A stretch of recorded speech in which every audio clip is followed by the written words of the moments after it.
Chapter 587. What are you doing? Yun Jian was forcefully held in Siyi's arms. Her face was pressed against his chest, and her cheeks were as red as an apple. Siyi smiled. If they weren't in the Inferno Ring's base, and not in a place filled with corpses, he would have kissed her. I can't help but want to eat you up and make you stay by my side forever. Yun Jian couldn't see Siyi's handsome face, but Yun Jian could hear his magnetic and seductive voice clearly. Ba-dump ba-dump. Yun Jian could even hear her own heartbeat. Her heart was trembling. Yun Jian opened her small red lips, but no words came out. Siyi's words made her feel bitter, but she couldn't help but feel happy. What was wrong with her? Young master, I've already contacted the Kosha mercenaries' higher-ups, Snake. Lizard. The remaining forces of the Inferno Ring have already been wiped out by the Kosha mercenaries. The Inferno Ring has been completely destroyed, you. At this moment, Adam's untimely voice came from the door. Adam had just left Tiny Island when he received Snake Lizard's report before he could go far. The remaining forces of the Inferno Ring had been completely wiped out. Hearing this news, Adam hurried back here, wanting to immediately inform their young master of this news. But he didn't expect to see such an erotic scene the moment he entered the door. Siyi's tall and broad body was hugging Yun Jian's petite and beautiful body. Although the two of them were dressed neatly, Adam could see that something wasn't right. Adam was so scared that he immediately realized that something was wrong. He quickly turned around and said softly, Young master, you're busy. I'll take the people in the organization and leave first, stop. Siyi's voice came from behind. Adam felt that he was going to fall in front of Yun Jian for the rest of his life. Not daring to turn around, Adam spoke softly, Young master, do you have any other orders? Let's go back to an Hun organization together. Siyi loosened his grip on Yun Jian. He lowered his head and glanced at Yun Jian. His first sentence was directed at Adam. After Siyi let go of Yun Jian's hand, he said to Yun Jian, I'll go back to An Hun first, I'll look for you tomorrow. After saying that, he took another deep look at Yun Jian, reached out his hand to hold Yun Jian's hand, and walked out.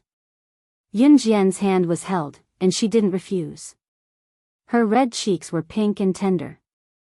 It wasn't until Yun Jian, Gu Junjian, and the others left Taipei Island that Siyi continued to say, I'm leaving first.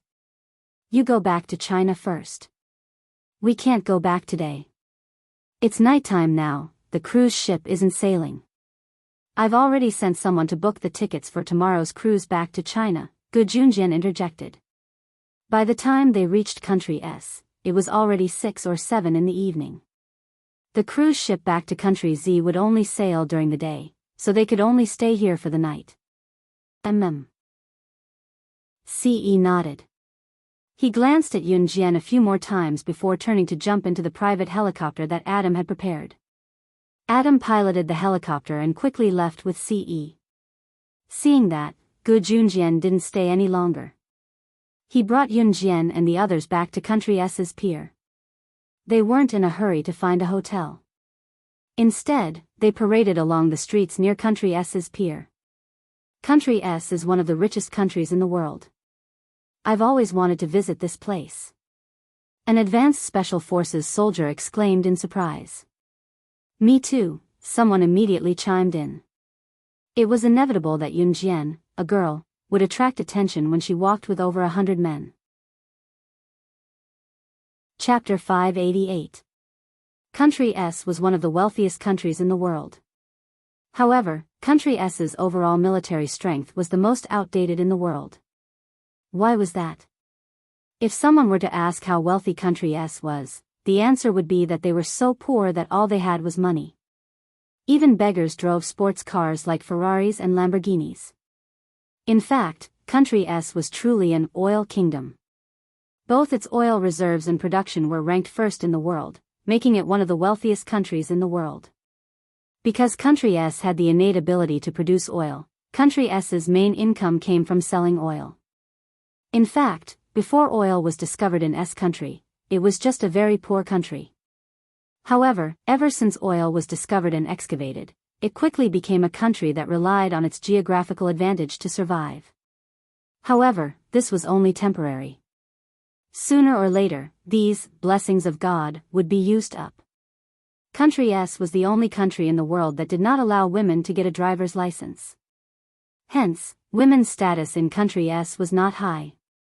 Country S was a feudal country through and through, and the ruler was the king of Country S. It was said that in Country S, if you wanted to determine which family was the wealthiest, you just had to look at the number of living trees in front of their house. Because here, people did not pump water from the surface of the earth. Instead, they pumped oil. Here, whoever bought the most water would be considered as the wealthiest. The advanced special forces soldier who had said that he had wanted to visit Country S for a long time had been introducing Country S's history and current status and development along the way. It was obvious that he was very interested in this.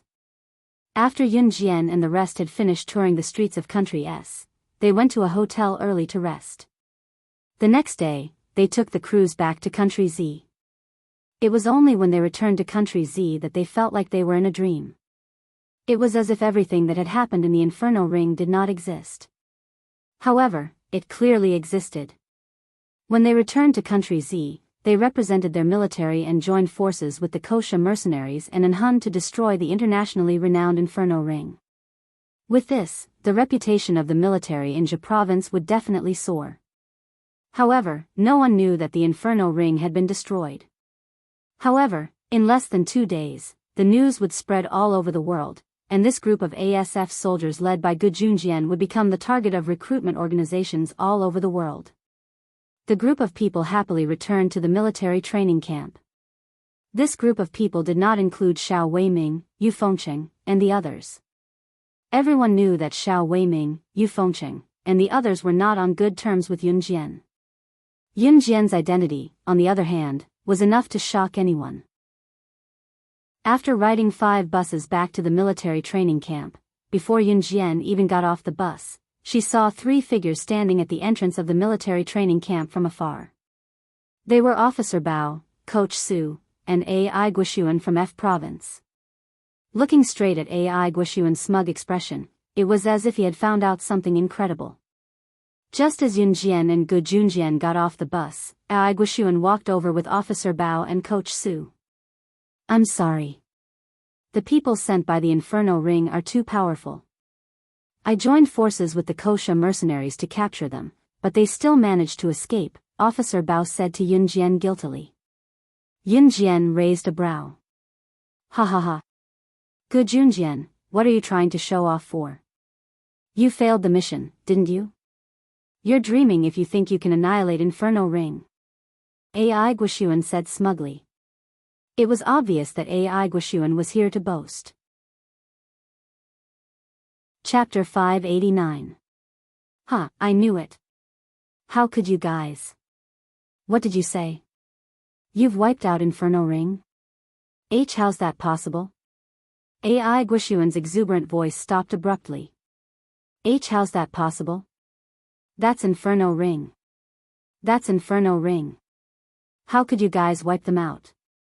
Ai Guishuan was unrepentant as he stared at Yun Jian and Gu Junjian in fear, suddenly realizing something. Gu Junjian had indeed led his men to wipe out Inferno Ring. But now? None of the 10 teams of advanced special forces Gu Junjian had led away had suffered any casualties. Ai Guishuan pointed his finger at Gu Junjian immediately and said arrogantly, "Humph, don't think I don't know. Gu Junjian, do you think you can fool me? Don't forget that I'm an advanced special forces officer too. Huh, you said you've wiped out Inferno Ring, but why didn't anyone suffer any casualties? Don't tell me you're all made of steel. I don't believe that." Ai Guishuan's words sounded reasonable. After all, Inferno Ring was an assassin organization second only to Hun and Kosha mercenaries. Even with Hun and Kosha mercenaries' help, Gu Junjian and his men could not have suffered no casualties, could they? Ai Guishuan, my army doesn't welcome you. Think whatever you want, but please go back to F province now. Gu Junjian was enraged once he heard Ai Guishuan's words, reprimanding Ai Guishuan in return. AI Guoxuan's heart skipped a beat at Gu Yunjian's reaction. After all, Gu Junjian had been his enemy for years, but he had never lost his temper out of the blue. On the other hand, Gu Junjian was enraged because AI Guoxuan had asked his subordinates why they didn't suffer any casualties. Did AI Guoxuan mean that there should be casualties among the 10 teams of advanced special forces? Gu Junjian was enraged. Do you think I want to join your army? I'm leaving now. Gu Junjian, I'll be waiting to see you make a fool of yourself. AI Guoxuan sneered at Gu Junjian before turning to leave in a huff. No one asked AI Guoxuan to stay as he walked away. After all, AI Guoxuan's words earlier had pissed everyone off. What AI Guoxuan had done was truly detestable. After AI Guoxuan left, Yun Jian shifted her gaze to Officer Bao and continued, "The man sent by Inferno Ring is powerful. It's not your fault that you didn't catch him. Yes, that man is very strong. Even when I worked with the Kosha mercenaries, we couldn't catch him." Officer Bao was still feeling a little guilty, but he still gave a brief description of the situation. Burly and stocky? Does he look strong like he has an endless supply of energy? Yun Jian arched a brow and stared straight at Officer Bao, asking in a tone that sounded like a question but more like a confirmation. That's right, how did you know? You weren't there at the time. That man was very strong, and many of us were injured. A group of people tried to subdue him, but he managed to escape in the end. Officer Bao said. There was a hint of guilt in his voice. Tai Jin Gang. Yun Jian narrowed her eyes, her gaze murderous. What? Everyone present was confused. Chapter 590. Yun Jian was also surprised that the Inferno Ring would send a big shot like Tai Jin Gang to save Hertz's group. After all, Job himself was very weak. The Inferno Ring had always been under Job's control and had not been destroyed or replaced by others because of Tai Jin Gang. More importantly, Tai Jin Gang was the mysterious man that Job had mentioned. This made Yun Jian furious. She wanted to kill Tai Jin Gang. But now was not the time. Tai Jin Gang had escaped, and after knowing that the Inferno Ring had been destroyed, Tai Jin Gang would never return to the Inferno Ring. In other words, Job was dead, but her brother's death had not been avenged. According to the dead Job, Yun Jian found out that the mysterious man and Tai Jin Gang were most likely from the Yulong continent. Just like Lan Su, they had come out of the stone cave in the ancient tomb. Speaking of the stone cave that led to another world, perhaps the stone cave could deter countless powerful masters in the world, but it could not stop people from the Yulong continent from coming here. Yun Jian had heard from Lan Su that there were not many people as powerful as Lan Su in the Yulong continent. But it was not difficult to pass through the stone cave. Lan Su had said that the stone cave, which was the transportation portal from Earth to the Yulong continent, was created by the Divine Lord. When the Divine Lord created the stone cave and stone door, he did not set any difficult barriers. As long as one could pass through the arrow of the stone cave, one could travel back and forth between the two worlds. Hearing Yun Jian say that the mysterious man was Tai Jin Gang, the top figure in the Inferno Ring, Officer Bao and Coach Su shivered. Tai Jin Gang of the Inferno Ring was not ranked internationally, but Officer Bao and Coach Su had heard of his name. He was a terrifying existence that killed without batting an eyelid. Officer Bao and the others were not killed when they confronted him. Although a few of them were injured, none of them died. At that moment, Officer Bao felt as if he had just escaped death.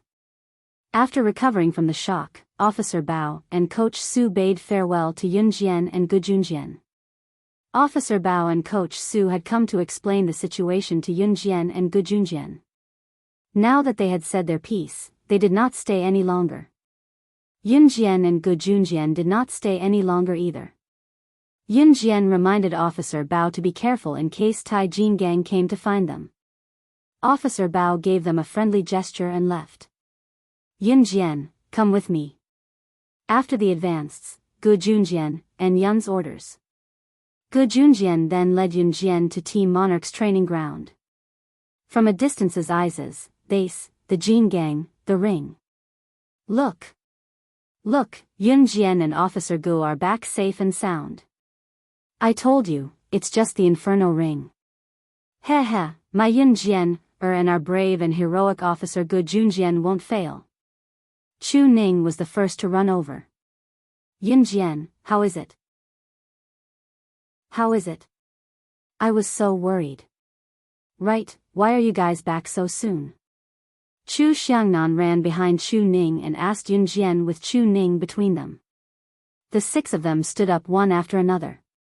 Inferno Ring has been annihilated successfully. Yun Jian smiled. Alright, Inferno Ring has been completely annihilated. It's all thanks to Yun Jian. Gu Junjian chuckled before he relayed the latest notification from his superior that he had received from his phone. Chapter 591. Gu Junjian was the latest to receive the news and he was stunned when he first read it. Military schools were places where the country focused on nurturing military talents. At the same time, the cutoff for enrolling in a military school was quite high.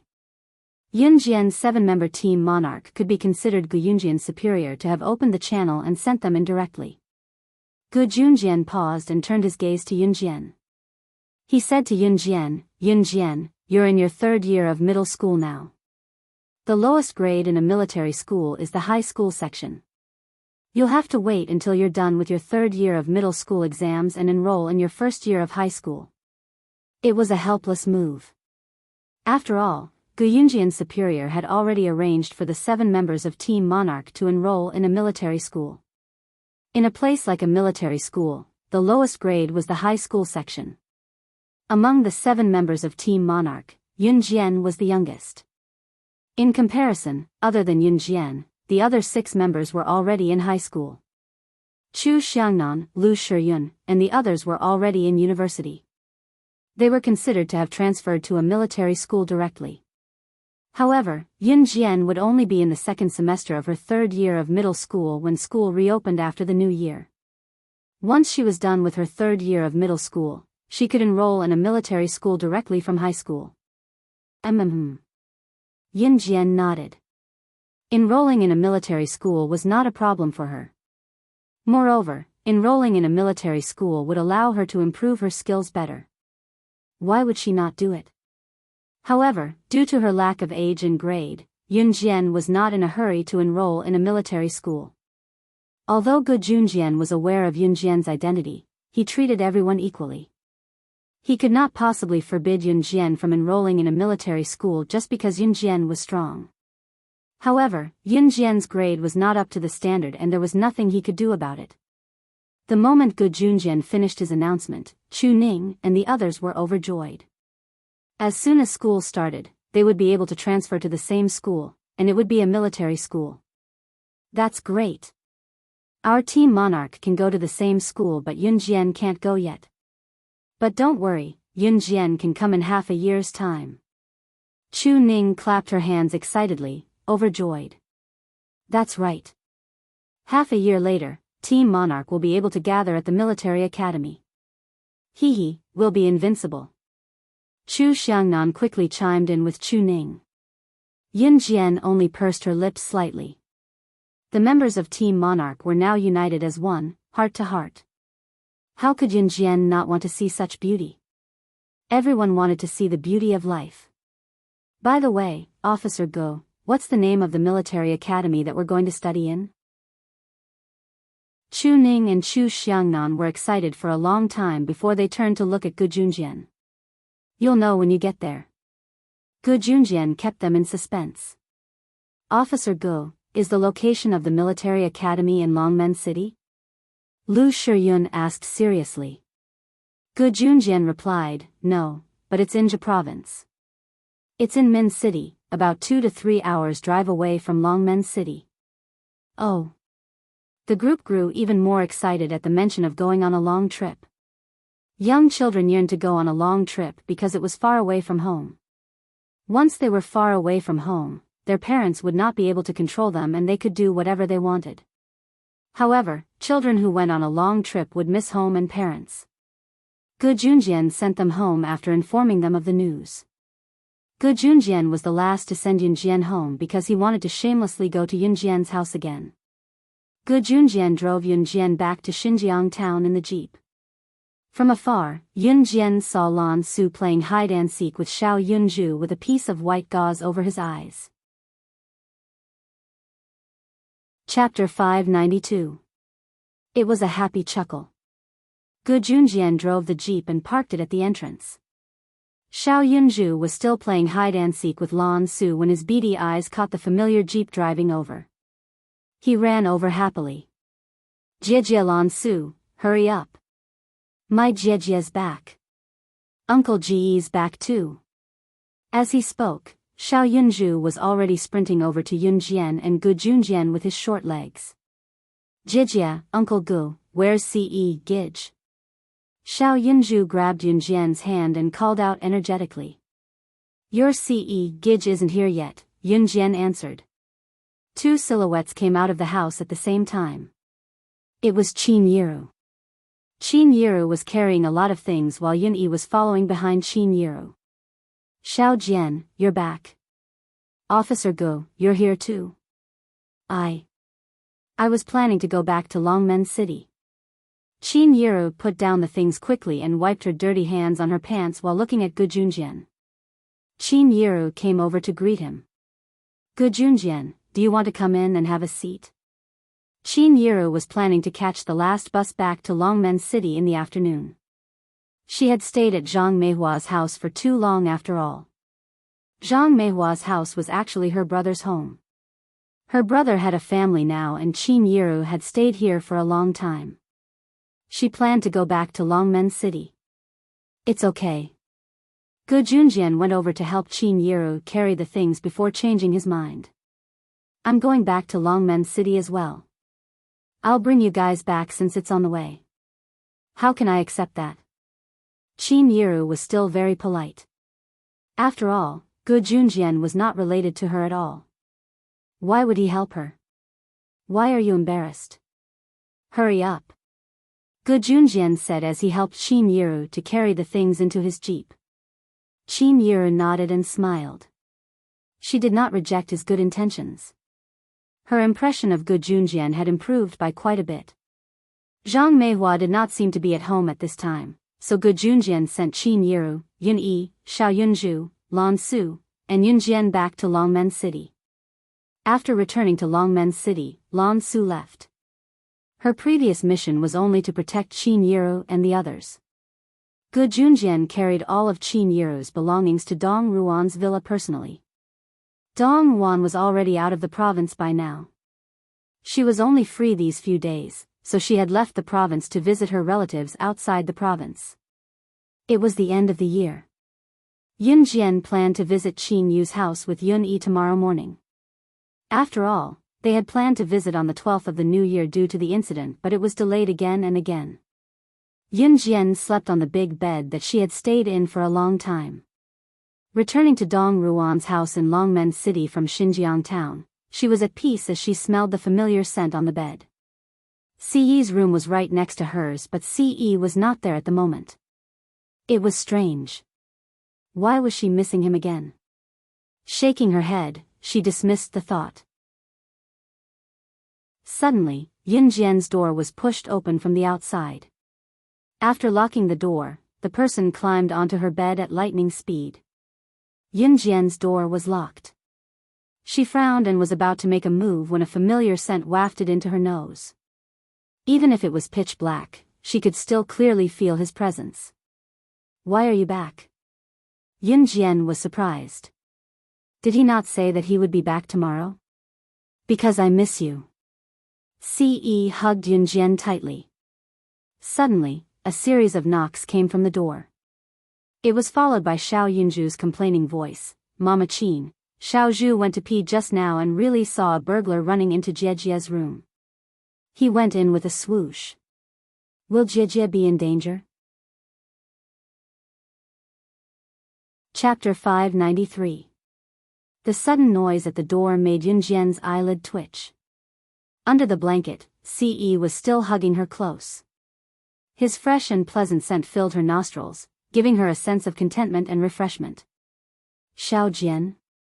Qin Yiru, who was outside the house, turned the doorknob. She panicked when she saw that the door was locked from the inside. Especially when Xiao Yunju told her that he had seen a shadow running into his sister's room when he went to the toilet to pee. The child was innocent and would never lie, so Qin Yiru was terrified. Her villa was not in the bustling city center. What if there was a thief here? Especially when her daughter was still a virgin. Qin Yiru knew that Yun Jian was skilled in martial arts and that she was training in the military with Gu Junjian, so she must be quite capable. However, mothers were always worried about their children. Qin Yiru was no exception. Xiao Zhu, go back to sleep first. Mommy Qin will look for the key to unlock the door.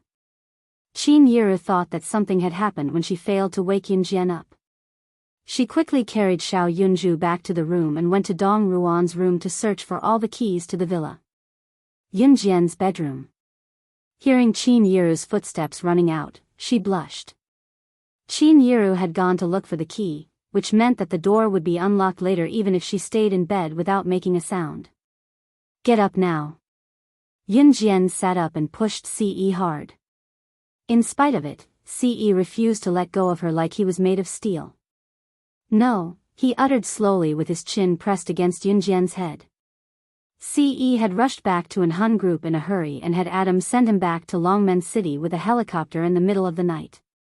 A permit was required to fly a helicopter in the country, but Adam and Emosen had already taken care of it.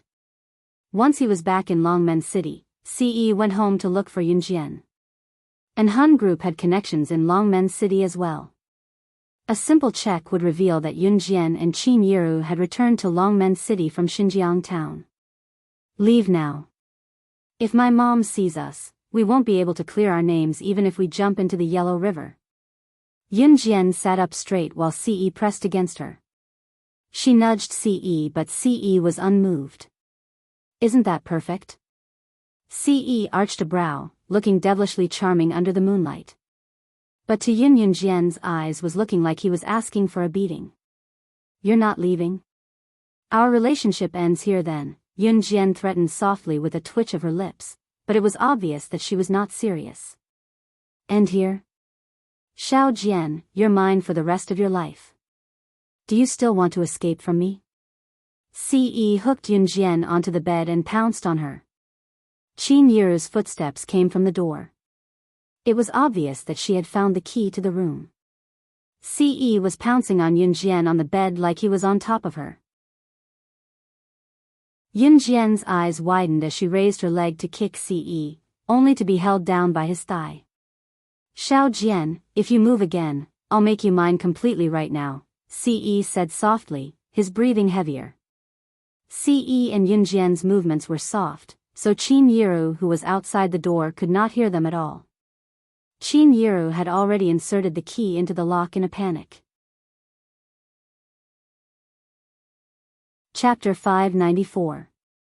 Qin Yiru opened the door and walked into the house, sensing an unusual aura. She frowned suspiciously, but it was pitch black inside the house. The light from the corridor shone into the house, but it was only a small ray of light. Xiao Jian? Qin Yiru walked over with a frown to switch on the lights. The pure white light illuminated the entire house. Qin Yiru went to the bed and saw, Yun Jian was sleeping soundly on the bed. Other than that, there was nothing out of the ordinary. That was impossible. Was Xiao Yunju really mistaken? Qin Yiru did not wake Yun Jian up. Yun Jian's heavy breaths were obvious that she was fast asleep. Only someone who was exhausted during the day would breathe so heavily, so Qin Yiru did not want to wake her up. Qin Yiru stepped back quietly when she saw that Yun Jian was fast asleep. Worried that there was really a thief in the house, she searched the cupboards and other places in the house. Looks like I've been overthinking. Xiao Zhu can be mistaken too.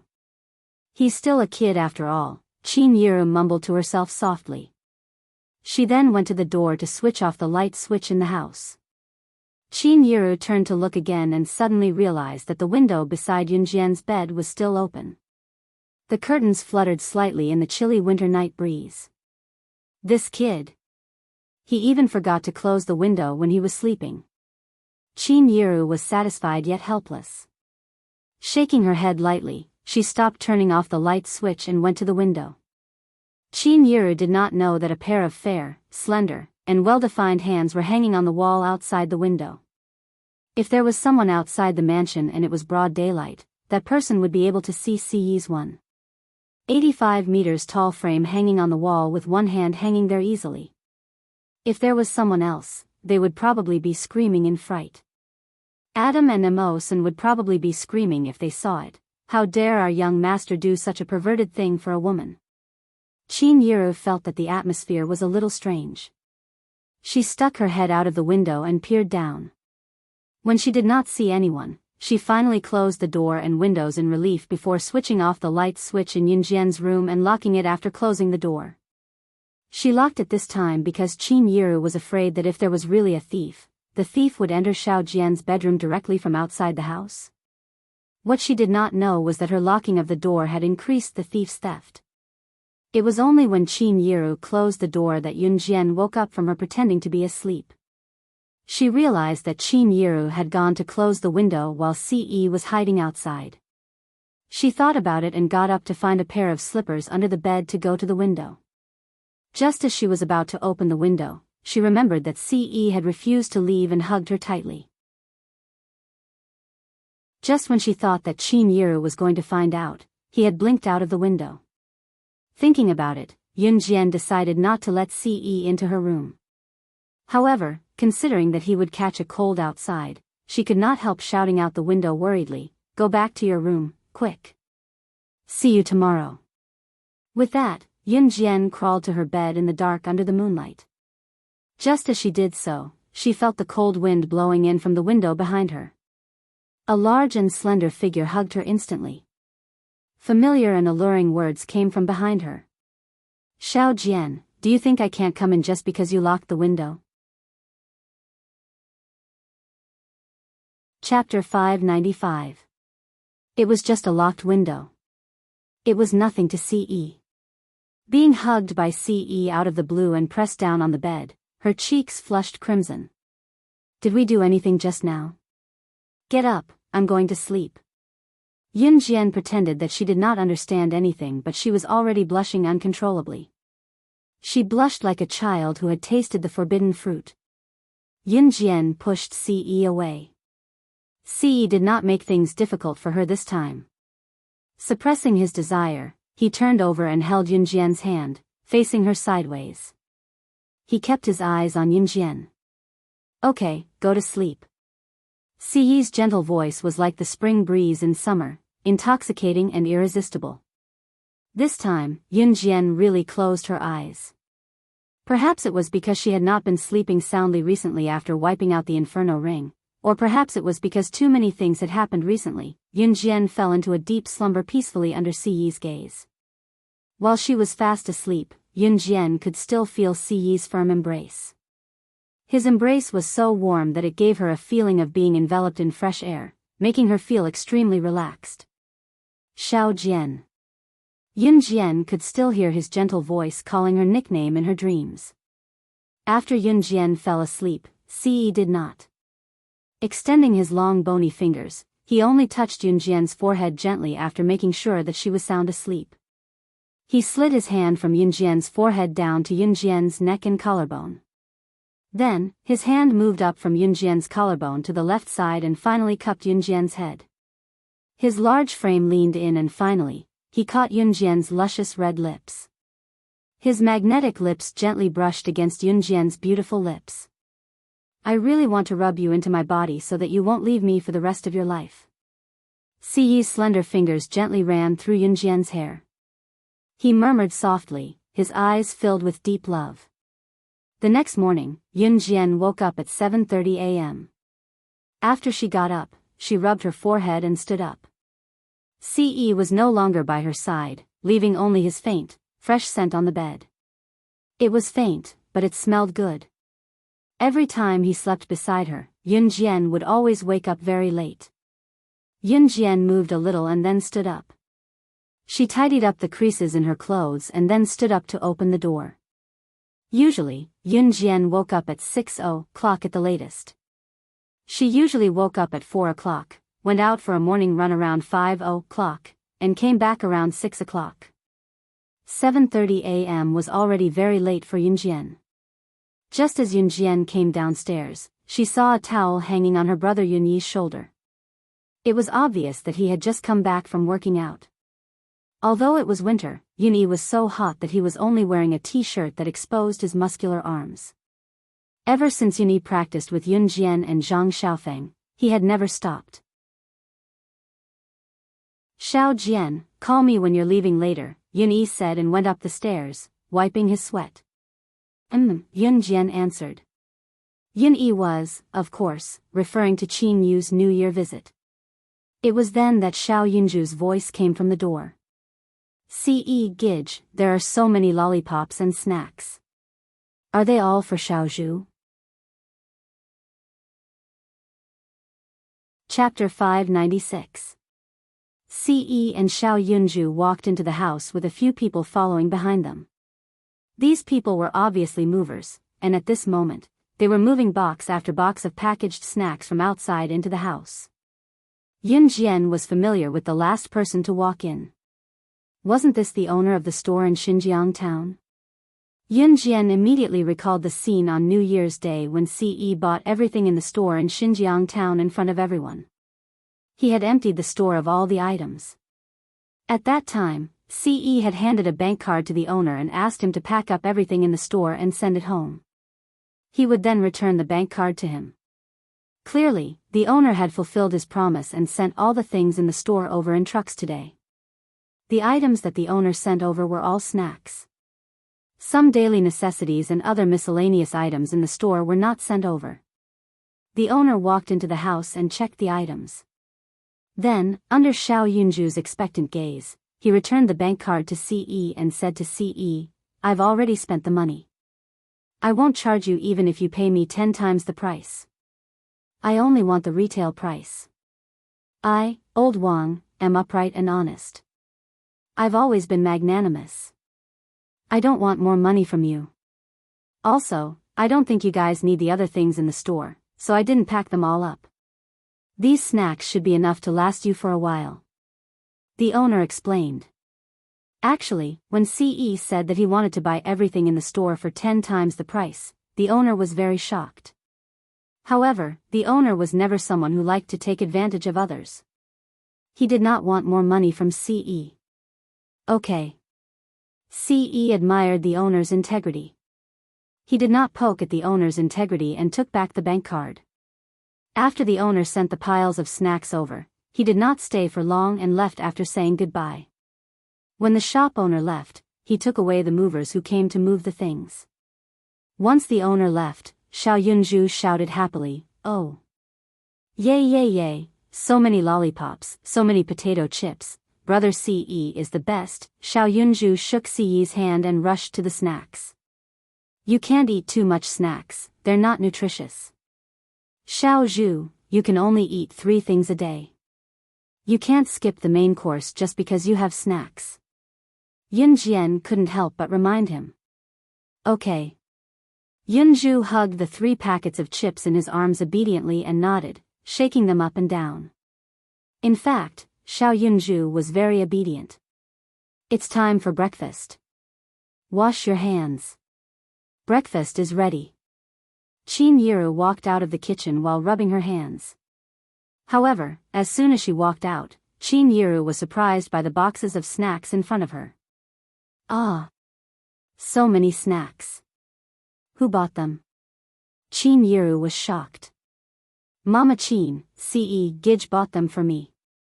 Xiao Yunju had already opened a bag of chips and was chewing on them noisily. You're spending money again. Look at these snacks, Xiao Zhu can't finish them all. Qin Yiru smiled awkwardly.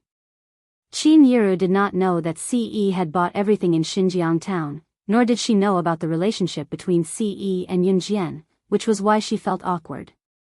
After all, Xiao Yunju was part of her family and had done so much for him. Chapter 597. Qin Yiru was dumbfounded when Gu Junjian arrived. That was odd. Why was it that Officer Go did not have much to do in the military? Why did he keep coming to her house? In spite of it, Qin Yiru kept a smile on her face. Since he was a guest, she could not chase him away. We haven't started yet. Come over quickly, Officer Go. Yun Jian waved with squinted eyes. Gu Junjian knew that Yun Jian was creating an opportunity for him right away, so he went over quickly and said politely, "Then I'll have to trouble you." Qin Yiru, who had yet to make a decision, was speechless. It was only when Qin Yiru snapped out of it that she ran to the kitchen to get another set of cutlery for Gu Junjian. Then, the group buried themselves in the food. Yun Jian and her family were basically silent during the meal. After breakfast, Yun Jian and Yunyi were ready to depart to Qin Yu's house to give their New Year's greetings. "Jiejie, I want to go to Qin Yu Jiejie's house to play too," Xiao Yunju said with a grin as he rubbed his tummy playfully and burped. "Xiao Jian, if there's nothing else, it's good to bring Xiao Zhu out for a walk. Otherwise, he'll be bored staying at home all day," Qin Yiru chimed in. "Okay." Yun Jian nodded. She was going to Qin Yu's house to give her New Year's greetings as well as to have fun. Since she had nothing to do, she could bring Xiao Yunju with her and take him out for a stroll and sightsee. It was because Qin Yu's house was quite far from Longmen City. They had to cross provinces to reach it from the province's Longmen City. Hee, Jiejie's the best. Xiao Yunju glanced at Yun Jian with a grin, his face bobbing up and down in delight. "If Xiao Zhu goes, I'll go too," Ce interjected. Her words were irrefutable. Before Yun Jian could say anything, Xiao Yunju, who had been bought over by Ce, laughed and clapped. "Brother Ce is going too. That's great. Awesome." Yun Jian was speechless, but she smiled knowingly.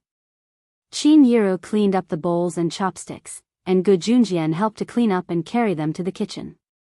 In the end, Qin Yiru reminded Yun Jian good-naturedly, "Xiao Jian, be careful when you guys go out.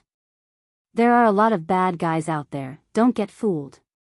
Xiao Yi, you guys are the oldest here, take good care of Xiao Jian and Xiao Zhu.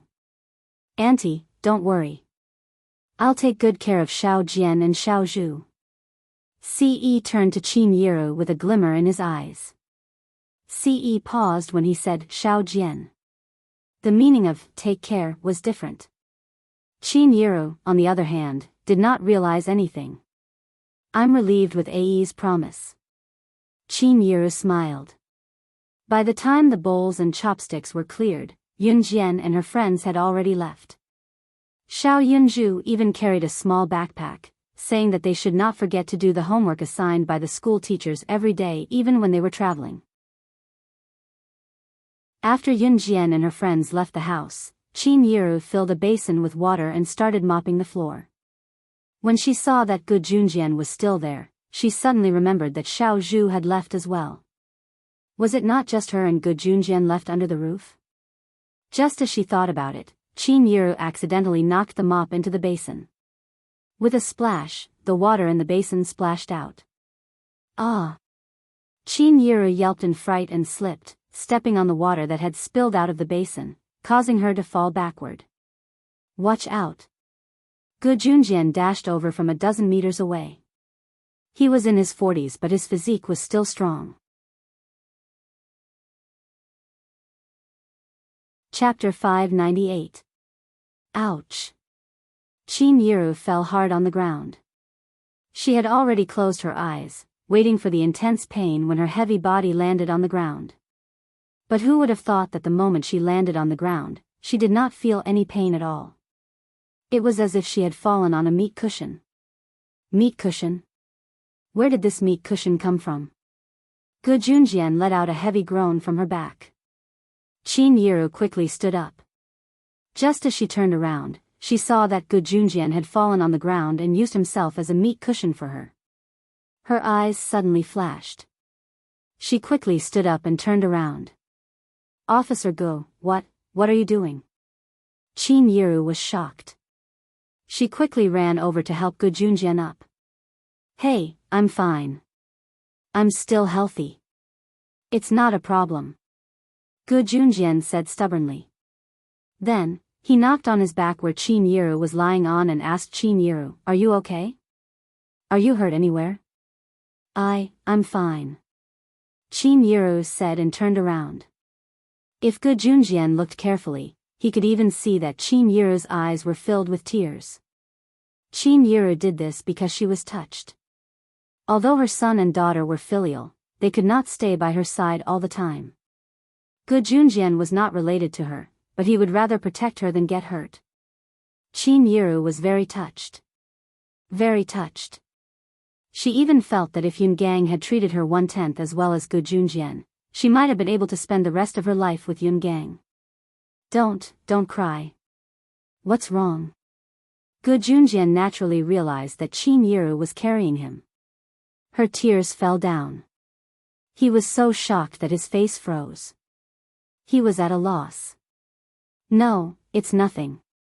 Officer Gu, I suddenly thought of my ex-husband. If my ex-husband could be even 1/10 as good as you, I would be willing to spend the rest of my life with him. Qin Yiru's eyes were brimming with tears. Am I that good? I'm not as good as you say. If I were that good, my ex-wife wouldn't have divorced me.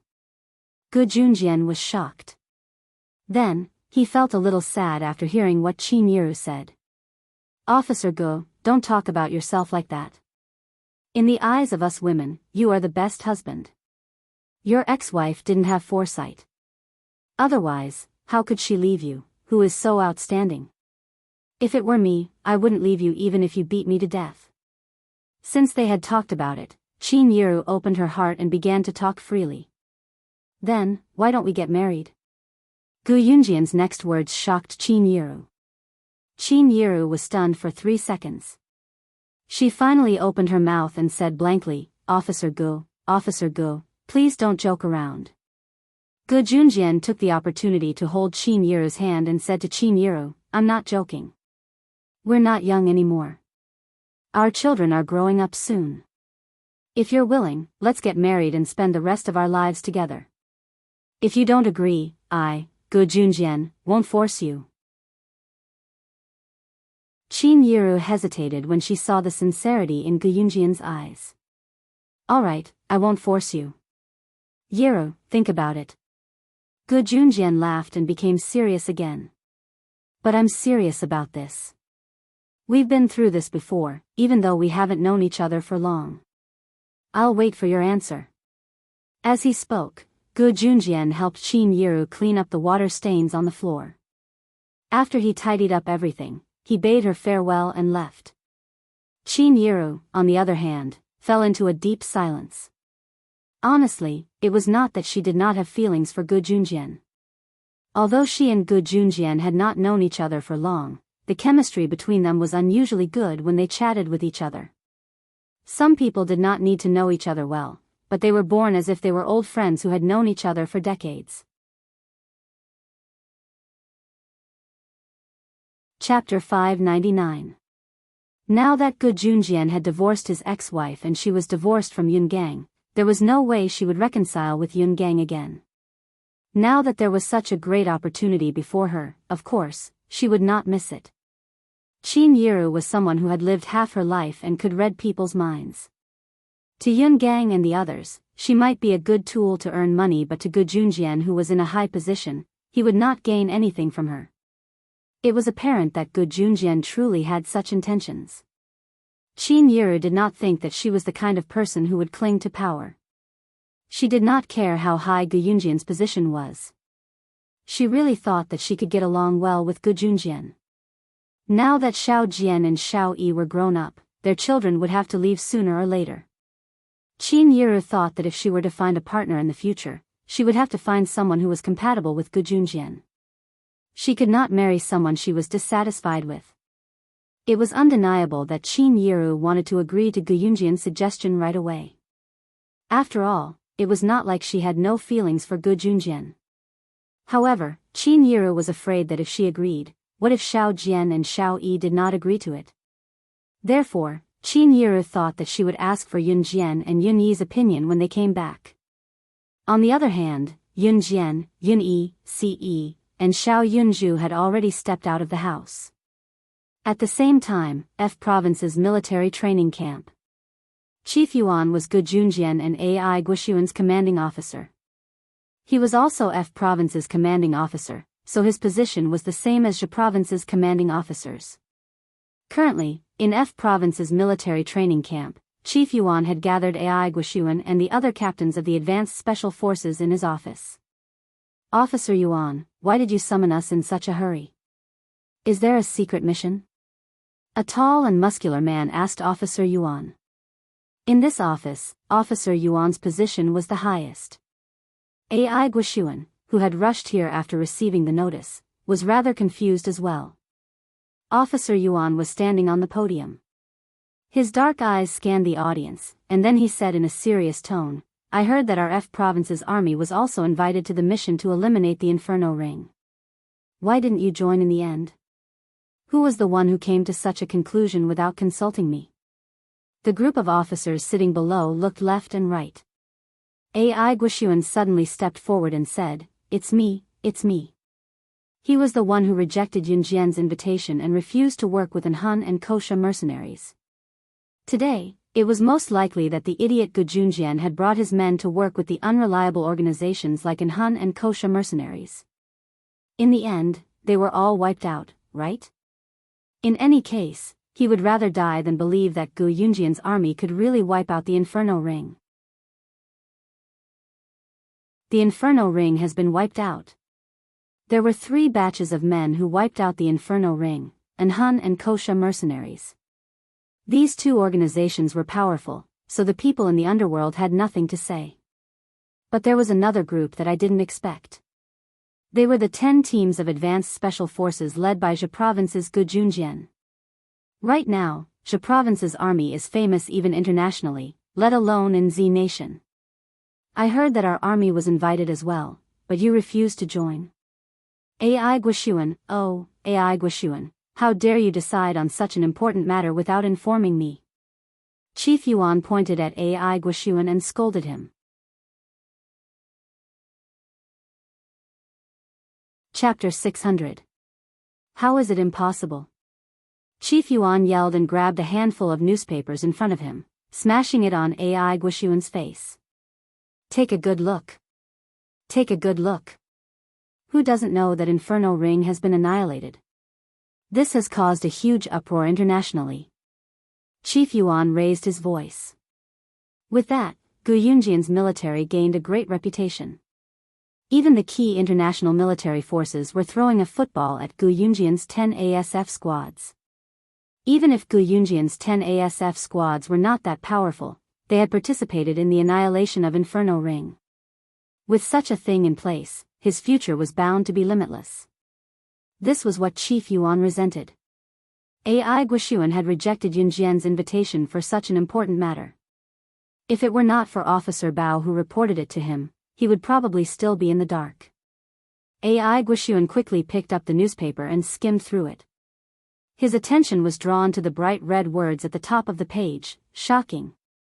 The internationally renowned assassin organization, Inferno Ring, was annihilated by 3 different forces. The eye-catching line of bright red words on the front page made Ai Guoxuan's heart skip a beat. Suppressing his shock, Ai Guoxuan quickly took the newspaper and read under the bright red words. The officers present could clearly see Ai Guoxuan's complexion slowly turning from rosy to pale. How is this possible? Inferno Ring has really been annihilated?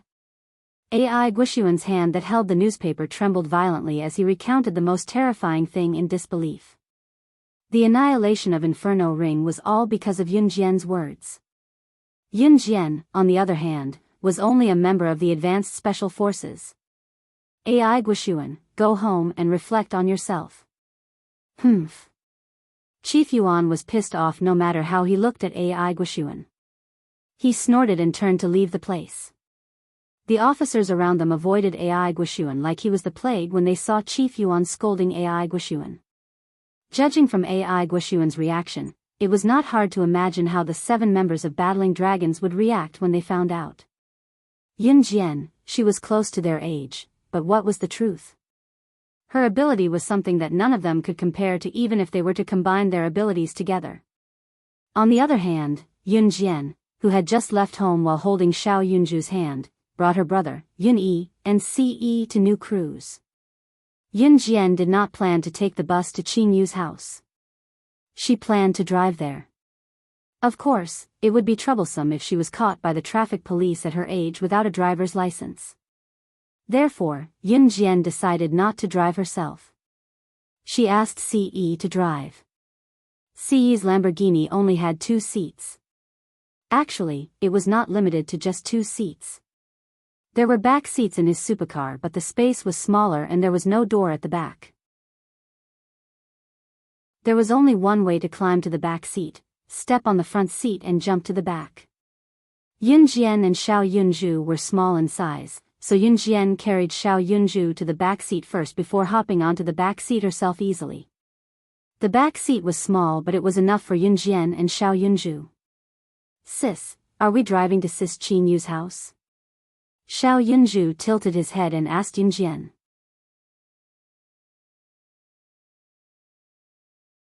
Chapter 601. Oh. Xiao Yunju bobbed his head and nodded at once. After Ce and Yun Yi got into the driver's seat, Ce started the engine and the car sped off like a bolt of lightning. Yun Yi was feeling a little uneasy at the moment. He could not help feeling nervous about going to Qin Yu's house and meeting her elders. Yun Jian, on the other hand, was looking forward to it. She had never been to Qin Yu's house, but she knew the address. Qin Yu's house was in Pu Province's Xian City. It was not actually in Xian City but in the countryside near the mountains in Xian City, a place called Luo Village. It was a very poor and desolate place, but it was Qin Yu's home. In her past life, Yun Jian only knew that Qin Yu came from the countryside, but she had never been to Qin Yu's house. Qin Yu was abducted from the countryside.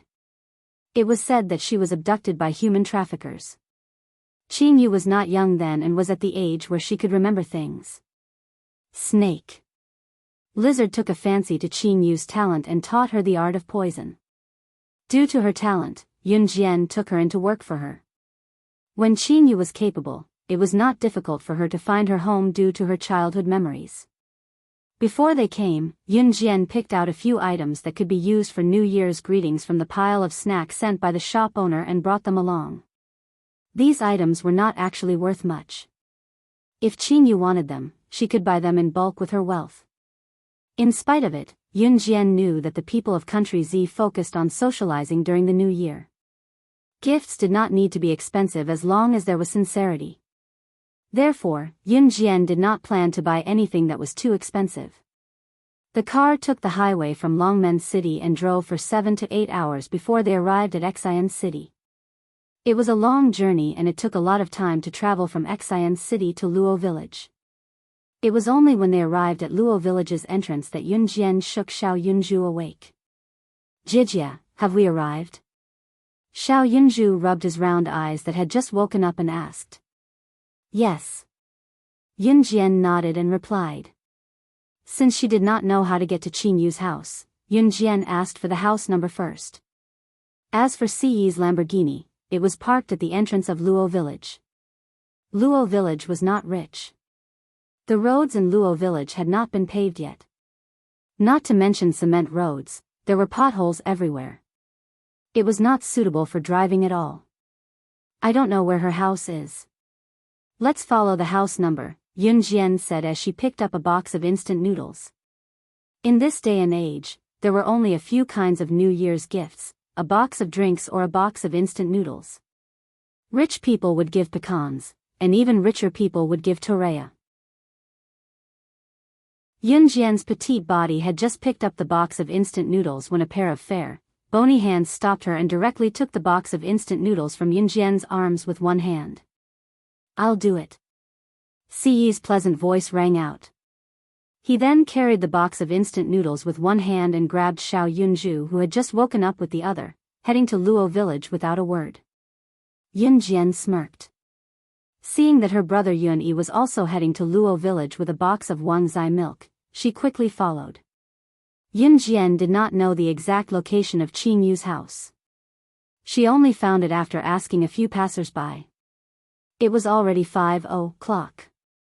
The sun was setting in the west and dusk was approaching. When they found Qin Yu's house, she was squatting in front of a rundown house, sitting on a stool by the door and washing clothes with her delicate hands. She knew how to enjoy life. She was rich, but she came to a place like this to work hard. Yin Jian narrowed her eyes. She stood between two tall silhouettes and was about to lead Yun E and Ce there. A group of young boys and girls suddenly walked out of Qin Yu's house. In the middle of the group stood a young girl who looked 90% similar to Qin Yu.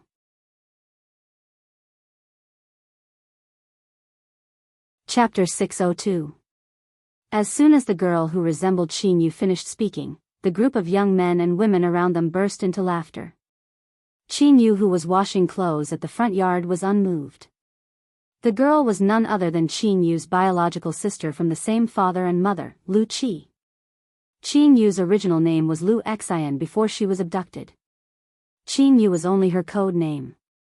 When Yun Jian saw Qin Yu, she was still washing a big basin of clothes at the front yard. The basin was filled with clothes and there was a washboard beside it.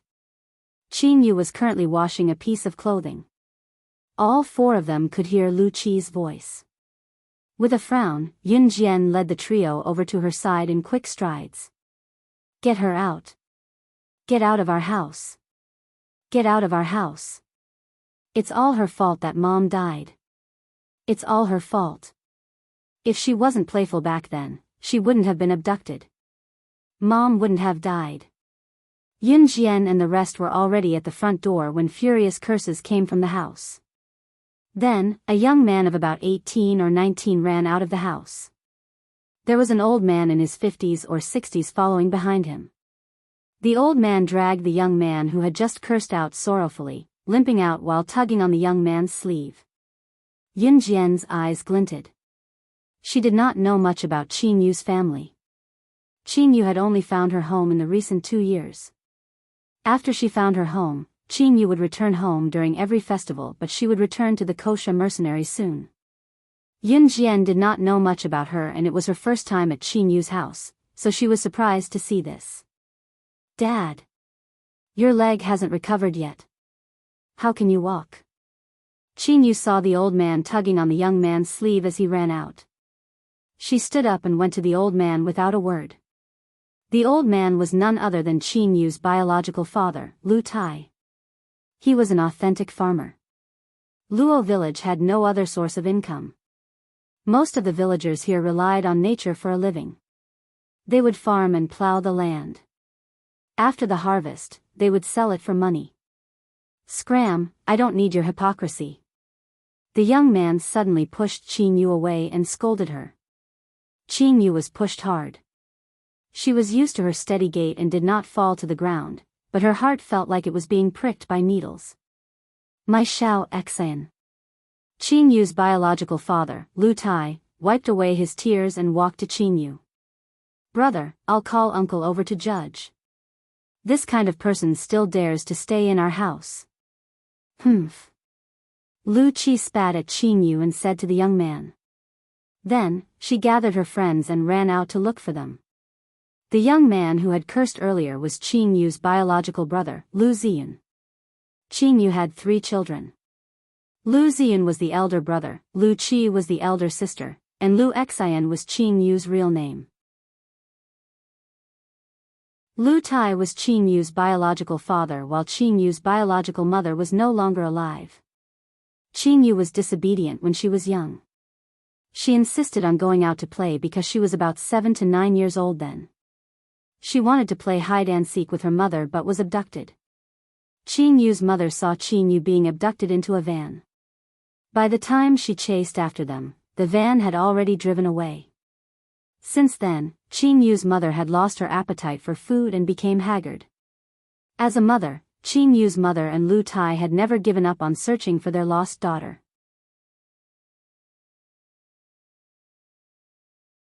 Chapter 603. After Qin Yu went missing, her parents had spent almost all of their fortune to find her. They were poor, but Lu Tai and his wife, who was Qin Yu's mother, had never given up on searching for their missing daughter. Those who had not experienced it would never be able to understand. Seeing a living person disappear forever in his own world, knowing that she was still alive, but there was no one to respond to his cries. The feeling was even worse than knowing that she was dead. Especially if you were captured by human traffickers. You would never know where you would be taken and what you would be done after being captured by human traffickers. Children from Luo village were often abducted. Some might even be taken into the car and driven away. Some of the children who were taken away would have their limbs chopped off, or even their eyes gouged out, making them half-crippled. Then, the traffickers would put the crippled children in a lively market and make up a series of stories, so that passers-by would take pity on the crippled children and give them money to them. The children would grow up gradually. Many of the elderly and children begging in the market could not speak and were controlled by the human traffickers. Of course, the pitiful money from begging on the streets would eventually be taken away by the despicable human traffickers. However, if one saw these poor children or elderly on the streets, one must lend a helping hand because 1 yuan or 5 yuan might save them from a brutal beating. This kind of thing happened frequently even in modern times, let alone in 1998 and 1999. What was different was that Qingyu was abducted directly to the organization. She was lucky enough to survive and was chosen by Snake Lizard instead. She survived due to her talent. Of course, there were only a handful of people who were as lucky as Qingyu. When Qinyu's mother heard that someone in the village had seen a girl who looked like Qingyu kneeling on the road in Xian City, begging blindly, as a mother, she rushed to Xian City without a word. She did not even inform Qinyu's father, Lu Tai, about it. It was still night then. The sky was dark and it was raining. When she reached Xian City, Qinyu's mother accidentally stepped on a construction site of a sewer in her haste. The construction workers probably thought that no one would walk around at night, so they did not even put up a warning sign. In the end, Qinyu's mother lost her footing and fell because she was in a hurry. By the time he was fished up again, he was already cold. Lu Ziyun and Lu Qi hated their little sister to the core. She had lost her mother at such a young age, and had died just like that. It was not long before Qingyu came back in one piece. How could he not be angry? How could he not hate him? Scram. Get lost. Get lost. Get lost. Now that our family is living well, why did you come back? How could she have the face to come back? Wasn't it enough that he killed his mother? Do you want to kill my dad too? Lu Xian, get lost. You don't deserve to be surnamed Lu. Lu Ziyun's emotions were raging as he pointed at Qingyu and scolded. Unlike Lu Qi, Lu Ziyun's relationship with his mother was the deepest. Lu Ziyun scolded Qingyu because his mother's death was indirectly related to Qingyu. Lu Qi hated Qingyu as well, but the main reason she hated her was because she was afraid that Qingyu would come back and steal her brother and father's love from her. The more Lu Ziyun spoke, the more resentful he felt. His face was flushed and he reached out to slap Qingyu. Qingyu did not resist. If one looked closely, her eyes were already wet.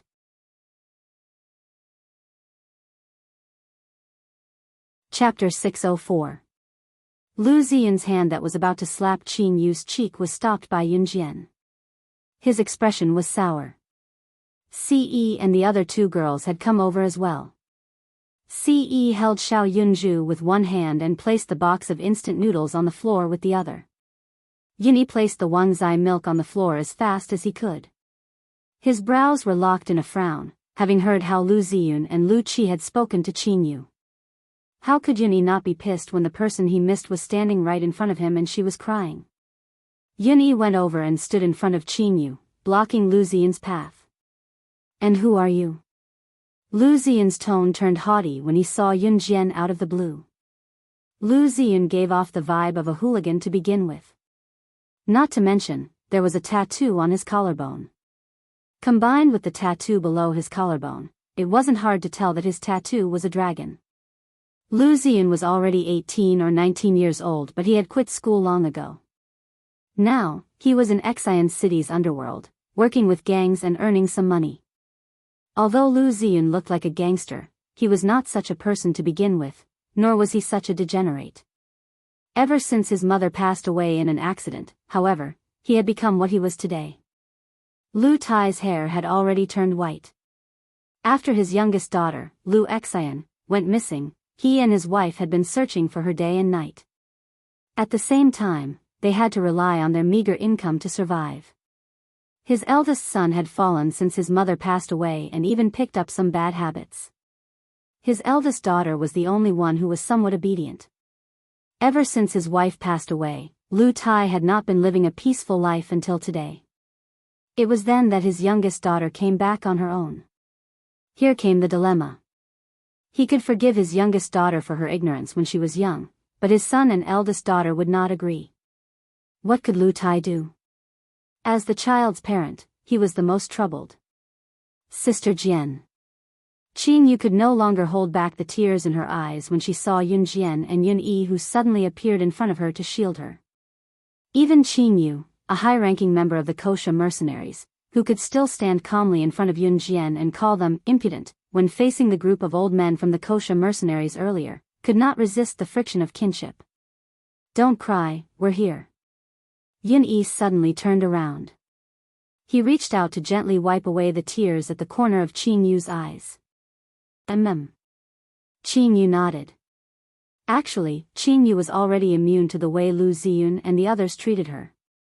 She knew that this was her own fault for being disobedient when she was young, and she should bear the consequences. Hence, Qin Yu had never retaliated against Lu Ziyun's scoldings and beatings.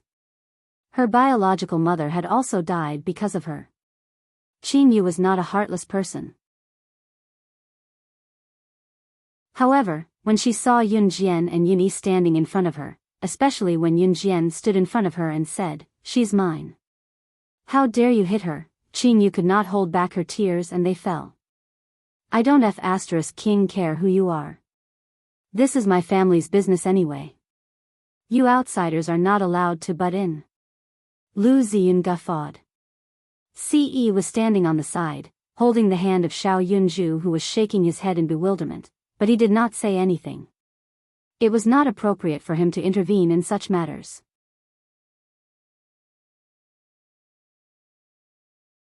Chapter 605. Other than his younger sister, Yun Jian, and his mother, Qin Yiru, this was the first time Yun Yi had cursed for a woman. Yun Yi had always been an excellent student. Whether it was in Xinjiang town or DE Senior High School, he had always been a model student in his teachers' hearts. He had good grades, treated others sincerely, and was polite to others. However, he had broken his bottom line to protect Qin Yu from being bullied. If Yun Yi's best friend, Su Haokol, was here, he would probably be screaming in shock. After all, Yun Yi's usual personality had changed for Qin Yu's sake. What? Lu Ziyun's finger that was pointing at Qin Yu retracted immediately. He could not believe that Qin Yu had a man now. How old was she? Lu Xian. You have a man now? Huh, how old are you now? You're still in junior high. You're with a man. I say, why did you only stay here for a few days before leaving? So you ran away with a man. Off to live a good life. You despise our family now, don't you? Father and mother missed you so much that they couldn't even eat and drink. What about you? Why didn't you come back when you could? You killed my mother, you harmed our whole family. Why did you come back now? Scram, there's no such person in the Lu family. Scram. Lu Ziyun had completely misunderstood as he roared again. This time, he was even harsher to Qin Yu. Actually, Lu Ziyun had misunderstood something from the beginning. He hated Qin Yu for insisting that his mother bring her out to play, but she was about to be abducted. That was fine. It was not unforgivable. Lu Ziyun remembered clearly that when Qin Yu came back, she was dressed neatly and tidily. She did not look like she had been abducted by human traffickers at all. Lu Ziyun did not hate Qin Yu so much earlier. After all, she was still young when she was abducted. Lu Ziyun's hatred was because Qin Yu was dressed neatly when she came back. His mother had been so worried about finding Qin Yu and his younger sister who had been abducted at such a young age that she did not even eat or drink. In the end, she accidentally fell into the sewer that was still under construction and drowned. What about Qin Yu? She came back clean and tidy, clean and tidy. She did not look like she had been through any hardships. This time, Lu Ziyun was thoroughly enraged. Since she was alive and well, living a lively life, unlike other abducted children who were missing arms and legs, why didn't they find her earlier? Why did they not come back earlier? If he had found her earlier, then his mother wouldn't have died. He wouldn't have gone to Xian City to look for her in the middle of the night just because he heard a rumor from the villagers. In the end, he tripped on a construction site and fell into the sewers and drowned. That was why Lu Ziyun was filled with hatred. He hated the fact that Qin Yu had destroyed his entire family after being abducted while she returned safely. Humans had emotions. To be honest, Lu Ziyun had never hated Qin Yu even when his mother died because he knew that his sister was innocent. He knew that she had no choice when she was abducted. However, when Qin Yu came back, she was dressed neatly. He asked her where she had been all these years but she did not say a word. Thus, Lu Ziyun was enraged. He hated this sister of his to the core. Just by looking at Qin Yu's attire, Lu Ziyun naturally thought that she had been enjoying herself all these years or that she had been adopted by a rich family. In short, he thought that she had never suffered.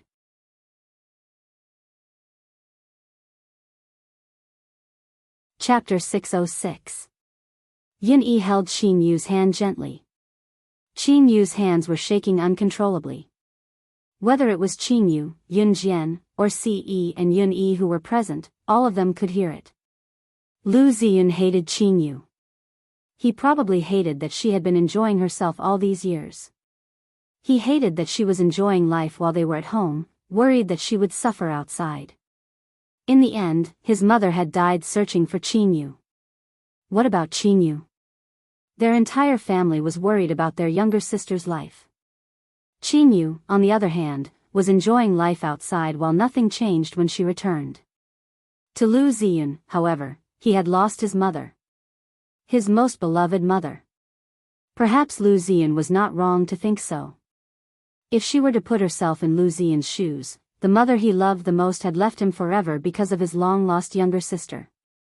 Perhaps it was not a hopeless situation, but the worst part was that his younger sister had suddenly returned one day.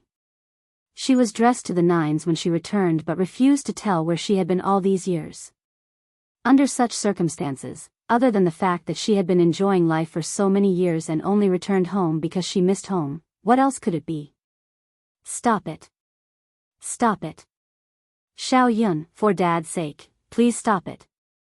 Lu Tai stretched out his hand, his face paralyzed in pain. To Lu Tai, his wife was the love of his life, but because of his younger daughter, they were separated by life and death. However, he did not resent it because his younger daughter was his own flesh and blood. How could he feel good when he saw how his son treated his younger daughter? Eldest uncle, second uncle, youngest uncle, this is the place. She has enjoyed her life outside and now she wants to go home. My mother must have died in vain. At this time, Lu Qi had returned with a large group of people. Other than the group of teenagers who had come to watch the show, there was also a group of adults who had followed Lu Qi back. Most of the adults were Lu Tai's relatives. Most of the relatives and friends in the countryside were from the countryside. Very few of them had left the countryside.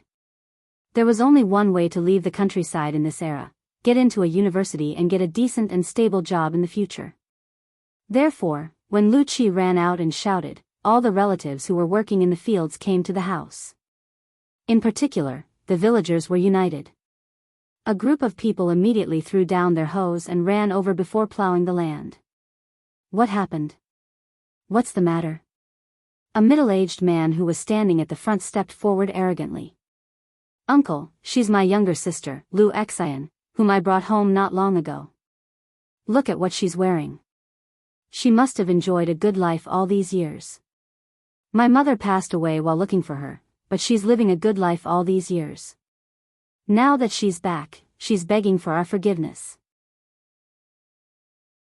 Lu Qi glared at Qin Yu with hatred. Qin Yu opened her mouth, chilling her heart in front of this group of relatives who were originally close to her but were now glaring at her menacingly. I didn't. In the end, Qin Yu could only utter such words. You're still denying it? Then why don't you tell me where you went after you were abducted? Other than enjoying life, what else can I do to you? Lu Qi pointed at Qin Yu, unforgiving. Lu Ziyun glared at Qin Yu with the same hateful gaze. Lu Tai's pained expression broke Qin Yu's heart. These were her relatives. Shut up, all of you. None of you have the right to talk about her like that. Yun Jian reprimanded loudly. Her loud voice shocked everyone present. Don't have the right? How was she unworthy? She was just going to enjoy life. Humph. Lu Qi continued through clenched teeth. Yun Jian was enraged now. She had Yun Yi step back while she walked to Qin Yu. She pulled Qin Yu's delicate hand and showed everyone her arm that was covered in scars that should have been smooth and fair. Enjoy life? Ha, this is the first time I've heard that someone would be covered in scars while enjoying life. After exposing her arm, Yun Jian turned Qin Yu around. She did not expose Qin Yu's body as she tore her clothes from her back to reveal her back that was covered in scars and bruises. Scars from knives and spears were all over Qin Yu's back. The new and old scars were mixed together, a ghastly sight.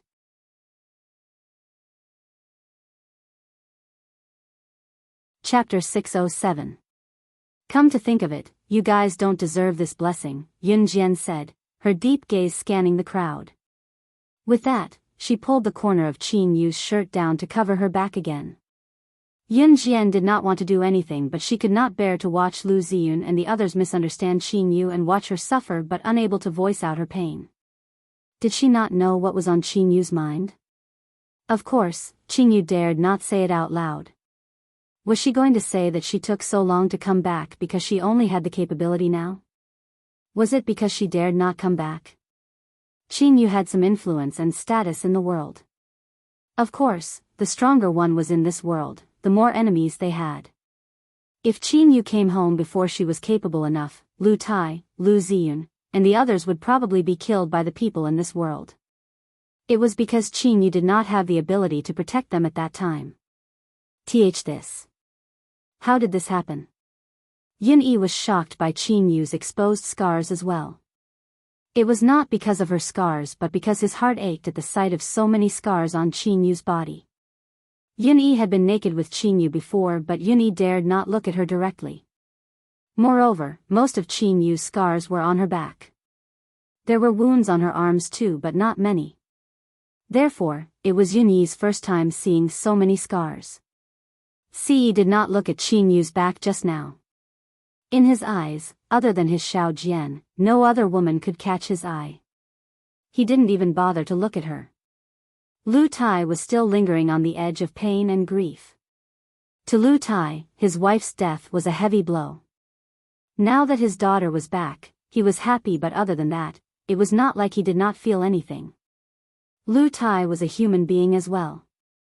If he were to put himself in his shoes, his closest and most important person had passed away in search of his daughter who had been missing for years. In the end, his daughter came back a few years later, wearing branded clothes. It was obvious that she had not suffered much. When he asked her where she had been, she clenched her teeth and refused to say anything.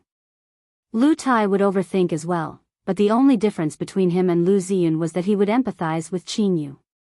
He would always think that Qin Yu had her reasons. He would never believe that his own daughter would do something like that, to enjoy life on her own and only come back when she was homesick. As it turned out, Qin Yu did have her reasons. When Yun Jian exposed the scars on Qin Yu's body, everyone present, they were shocked. The scars on Qin Yu's back were so densely packed that it sent chills down one's spine just by looking at them. The scars on her back, around her heart, stab wounds after stab wounds to show how much she had tried her best to crawl from the brink of death and survive. Everyone's too. What kind of person was he to be able to survive the ordeal of receiving so many fatal injuries? How old was Qin Yu? How much willpower did she rely on to not choose to die right away? How much inhumane treatment did she have to endure? Tears welled up in Lu Tai's old eyes. He opened his mouth and limped toward Qin, wobbling. It was a long time before he managed to speak. My Xiao Xian. How did this happen? My child, you've suffered. Tears streamed down his face as he spoke. Dad. For some reason, Qin felt like crying today. She had been in an assassin training camp and had been baptized as an assassin. All of this was before she met Yunjian. She had been shot and stabbed. Which time did she not grit her teeth and persevere through it? When had she ever shed a tear?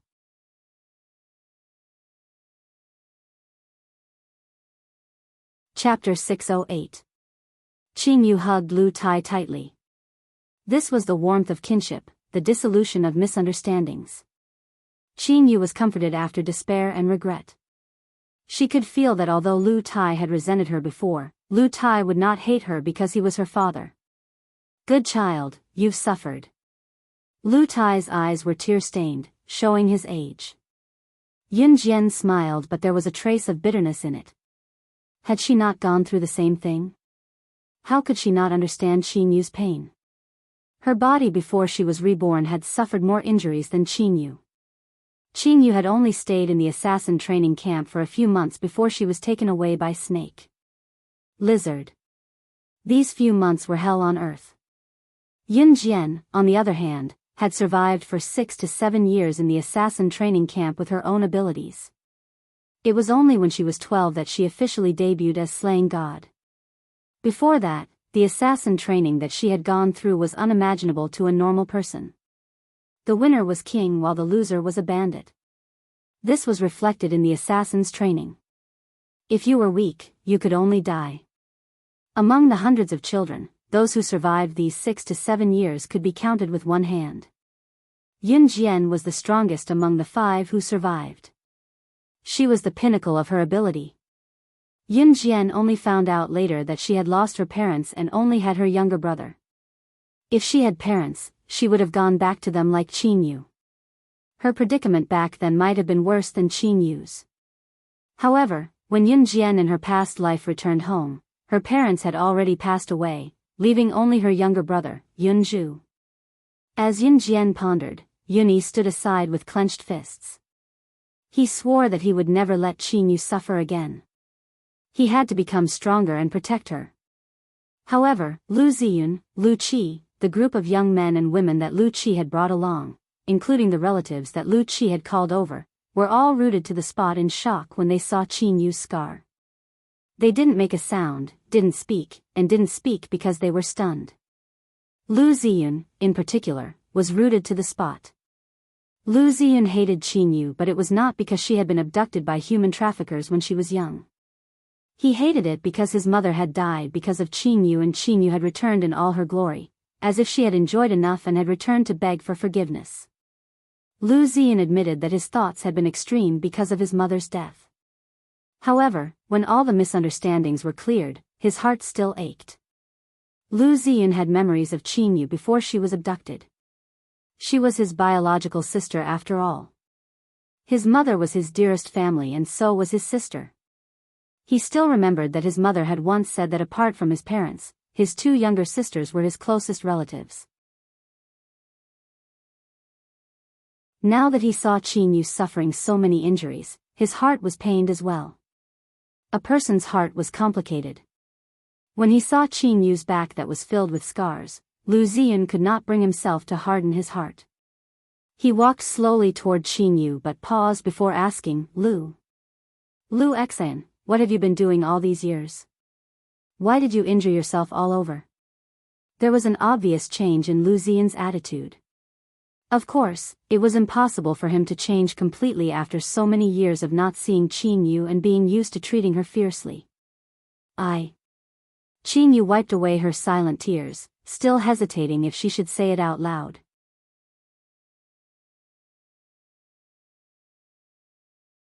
Chapter 609. The truth was that Lu Qi and her friends who did not look like good people shuddered when they saw the scars all over Qin. To be able to endure such a heavy injury was indeed not something that an ordinary person could endure.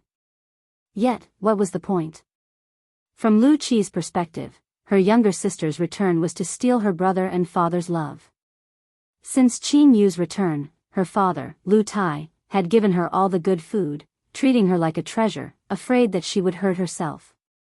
In fact, the reason Lu Tai treated Qin Yu so well was because he still felt guilty that his daughter had suffered a lot even after she had been abducted by human traffickers for so many years. He did not take good care of her back then. Lu Qi actually had no feelings for his younger sister, Qin Yu, at all. After all, Lu Qi was only a little over 10 years old when Qin Yu was abducted. She was only a year older than Qin Yu. A little over 10 years old was the age where one could remember things.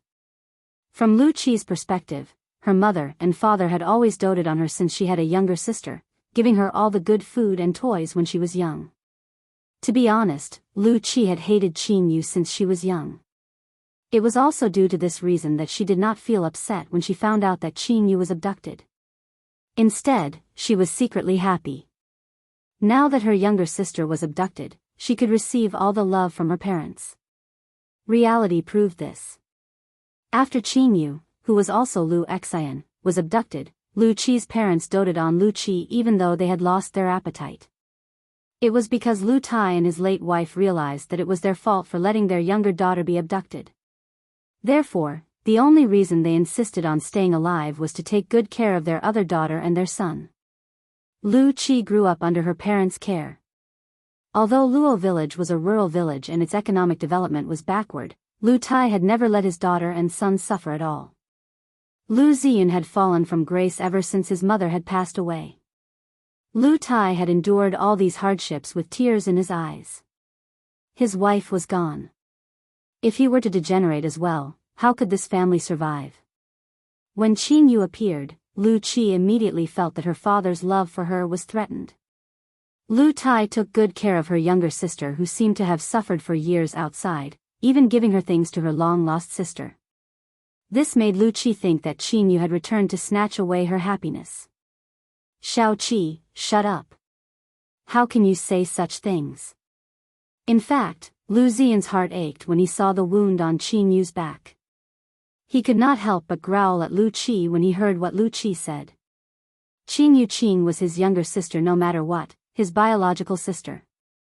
Furthermore, Lu Ziyun had a long memory. He remembered the past between him and his little sister. There were feelings. Even when he had yelled at Qin Yu to get lost, Lu Ziyun had never insulted Qin Yu with words that could easily be misunderstood in front of everyone. Lu Qi's to say that Qin Yu you're not innocent. Among the children who were abducted by human traffickers, some of the beautiful girls would be abducted and become prostitutes at a young age, earning money by accompanying customers. This had happened many times in Luo village. Was this not what Lu Qi was referring to when she said that Qin Yu was involved in an illegal business? Anyone with a discerning eye would know that. Lu Ziyun was displeased with Qin Yu before, but after seeing the scars on Qin Yu's back, he began to change. That was why he yelled at Lu Qi to shut up.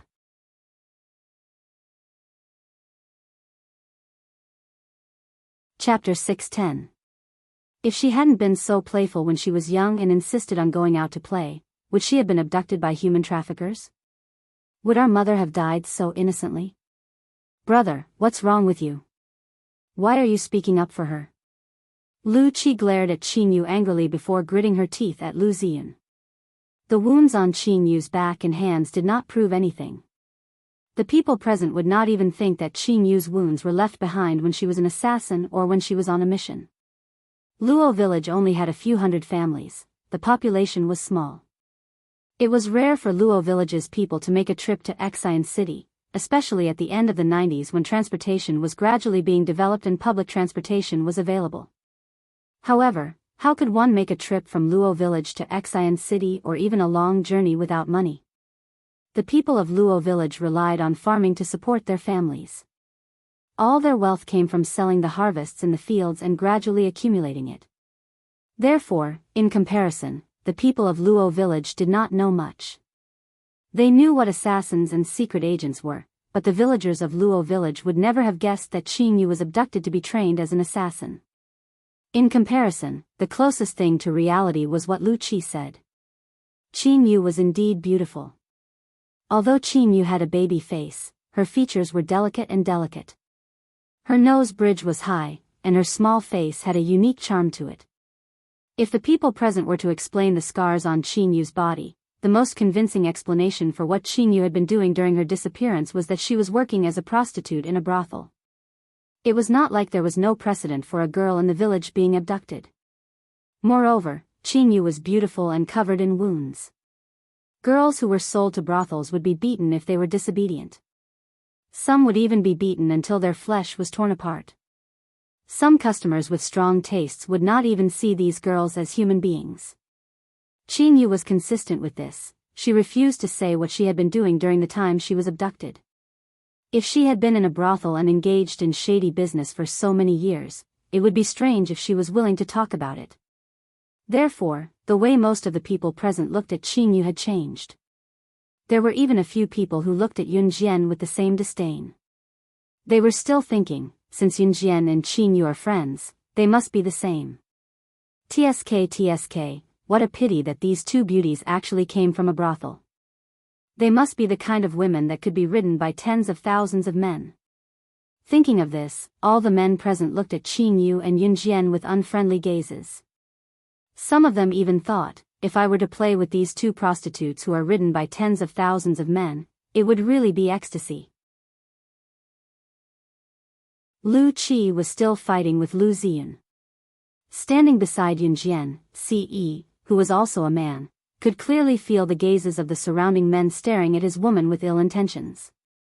CE's eyes immediately darkened as he frowned. Especially when he felt the gazes sizing up Yun Jian's beautiful body, CE pulled Yun Jian behind him with a frown. After avoiding the gazes, CE looked up to meet the men who were staring at Yun Jian earlier.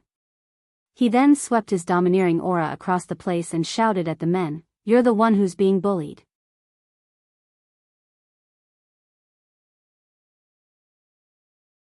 Chapter 6:11. Lu Ziyun had no intention of humiliating Qin Yu in front of everyone. Such a thought had never crossed his mind. She was his sister after all. Lu Qi's words earlier had caused Lu Ziyun to frown. Initially, he had wanted to persuade Lu Qi to stop talking so much. Before he could say anything though, the group of uncles who were called over by Lu Qi and the old bachelors in the village who were here to watch the show were all staring at Yun Jian lecherously. They did not look at Qin Yu with lewd eyes because she was Lu Tai's daughter after all. Even if they wanted to, she was still Lu Tai's daughter. Yun Jian was different though. Everyone thought that Qin Yu must have been sold into a brothel. Yun Jian must be the sister that Qin Yu met in the brothel. She must be a prostitute who was ridden by thousands of men. Women earned money by spreading their thighs was the fastest way. That was what the men thought. It further convinced them that Qin Yu and Yun Jian were from a brothel. After all, Qin Yu was abducted when she was young. Even if she was adopted by a kind soul, how could she wear branded clothes when she came home? She looked like she came from a rich family. Only by earning money in that way could a young girl like her afford branded clothes. Yun Jian, who knew about Qin Yu's injury, must be the same as Qin Yu. Therefore, Lu Qi's uncles and the old bachelors who were here to watch the show were all looking at Yun Jian lecherously. They could not touch Qin Yu, but it did not mean that they could not touch her friend. Moreover, Yun Jian was exquisite and beautiful, even prettier than Qin Yu. This made the group of old bachelors present feel their hearts itch. Even if they had wives and children at home, their eyes would change color when they looked at Yun Jian. Some of the old bachelors in Luo village could not find a wife because they were poor. There were plenty of such people in the village. It was not surprising to see them. The old bachelors in Luo village had one thing in common: they were gluttonous and lazy. It was precisely because they were gluttonous and lazy that their families were so poor that they naturally had no money to marry a wife. These people were only here to watch the show, but once they heard it, they really imagined Qin Yu and Yun Jian to be that kind of person. Therefore, they did not hold back with their words. A short, bald-headed man with a limp spoke in front of Ce, his tone dripping with arrogance. "Young man, are you crazy? Is this woman your woman?" "Huh. Ha." I looked at her tender breasts. TSK, those breasts, they're really plump. They're probably the result of being pampered, right? Since this is your woman, young man, let's make a deal. Since your woman is for sale, why don't you let me play with her?" I'll give you money." This short old bachelor was only 1.55 meters tall, shorter than Yunjian. He was considered short among men. Looking at Yunjian, his heart had long been itching. Now that he said such words, it was even more disgusting. Even Lu Ziyun, who had just improved his attitude towards Qin Yu, could not help frowning when he heard it. Ce's eyes darkened when he heard the short old bachelor's words. His murderous intent rose. He could not even bear to touch his own woman. Was this old man seeking death? Fine, he would fulfill his wish. Ce pulled out his pistol from his belt. The silver pistol was suddenly taken out and pointed at the short old bachelor. Ce's lips curled into a murderous smirk. "You can die now."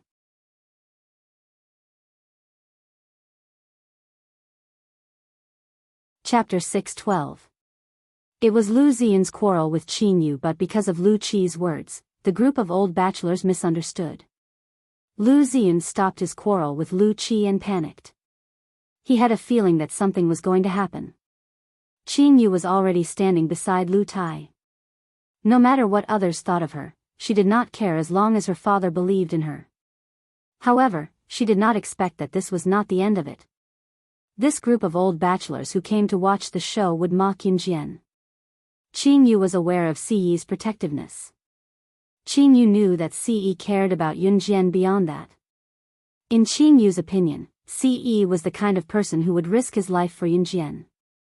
How dare this old bachelor talk about Yunjian and insult Yunjian in such a tone? Qin Yu wanted to kill him too, let alone Ce. It was just that Ce was more direct. Ce was the leader of an Hun group. He had always done things in a straightforward manner and never held back. Of course, he knew where they were, but he also knew that these people from Luo village were unreasonable. If he did not show his true abilities, these people from Luo village would not be afraid of causing trouble. However, no one present expected Ce, who had been silent earlier, to suddenly pull out a gun when Yunjian was being verbally insulted. That was a real gun. What was more terrifying was that he actually dared to shoot. Ah! It's a gun. Lu Qi, who had been confident earlier, was completely shocked when she saw Ce pull out a gun. Everyone at the scene was completely dumbfounded. The short old bachelor who had slandered Yunjian was so shocked that he stood rooted to the ground, unable to move. With a loud bang, Ce had already fired. However, just as Ce fired, Yunjian suddenly reached out to block it and gently shifted Ce's aim. Ce was not guarded against Yunjian at all. His love for her was true. Even if Yunjian were to kill him now, he would not hate her. If it had been in the beginning when Ce had no feelings for Yunjian, he would not have done this. However, even if Yunjian wanted to kill him now, he would not stop her. Because he would do whatever she wanted, as long as it was what she wanted. As a result, the shot missed the short old bachelor and hit a pile of sand and stones in the distance that was going to be used to build a house. The old bachelor, who had just narrowly escaped death, was drenched in cold sweat. Why is there a gun here? Isn't it forbidden to carry guns now? The other old bachelor standing beside the short old bachelor was so scared that he shouted out loud. The short old man had also touched a gun when he was young. In the early years, before the country banned the use of handguns, many people had guns in their hands. Most of the men present had more or less touched guns when they were young. Therefore, it was not strange for them to have guns. When the short old man saw that Yunjian had pushed the bullet away for him, he did not realize that he had just escaped death. Instead, he became even more complacent. He touched his bald head and thought that Yun Jian had been attracted by his good looks. He looked at Yun Jian and said in front of Ce, "Yo, little girl, you have good taste. How about it? Do you want to have sex with me? I'm definitely stronger than any man you've slept with before." As soon as he said this, Ce pointed the gun in his hand at the short old man's forehead. However, Yun Jian covered Ce's slender hand. Everyone present was terrified. They thought that Yun Jian was afraid that something would happen.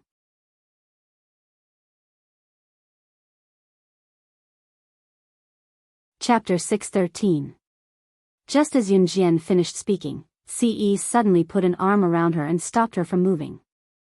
Xiao Yunju was standing beside Ce. When Ce was about to pull the trigger, he reached out with his slender fingers and covered Xiao Yunju's eyes. At this moment, Ce was holding Yun Jian with one arm and not covering Xiao Yunju's eyes with the other. Xiao Yunju was very obedient, but he was still confused. Sister, what do you mean by living a life worse than death? Our teacher said that being alive means being alive, but why should we die if we're alive? Isn't that a contradiction?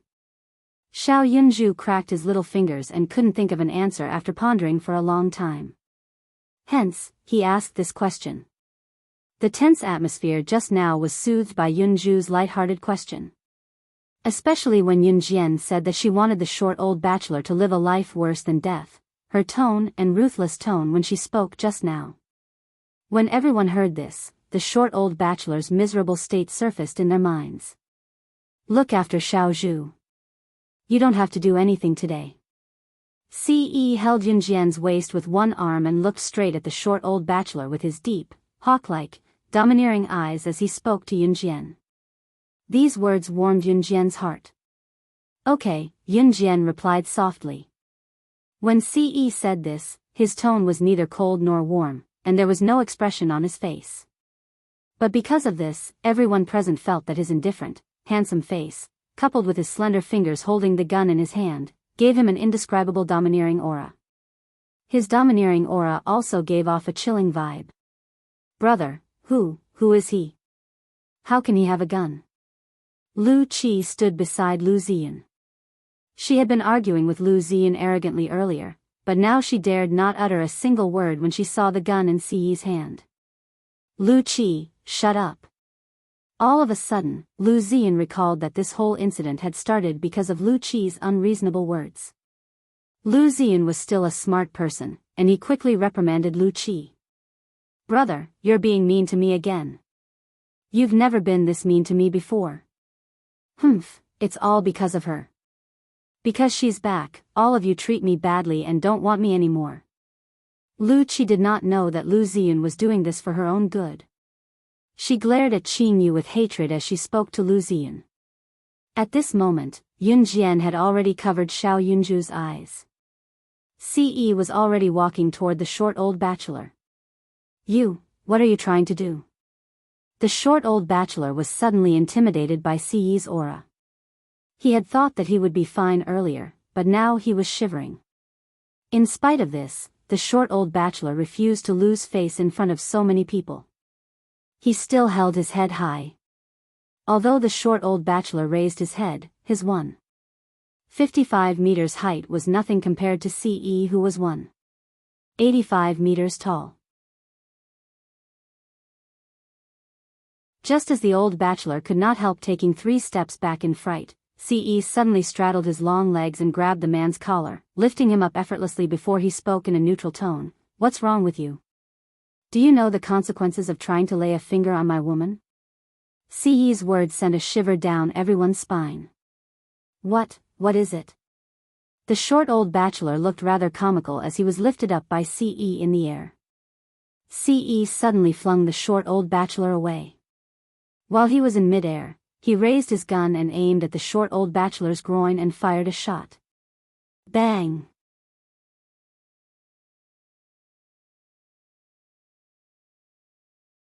Chapter 614.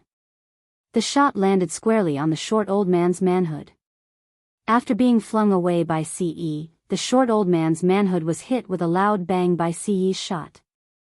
After a second of silence, a howl that sounded like a pig being slaughtered echoed through the clouds. Ah! Mine! Mine! What followed was the short old man rolling on the ground with his hands covering his crotch. Everyone present was stunned by Siyi's sudden action. Ah! Brother, he really shot. Lu Qi was shocked by the sudden gory scene. She quickly covered her eyes, her hands still trembling violently. To Lu Qi, this was no doubt the scariest thing she had ever seen in her life. She knew this short old man as well.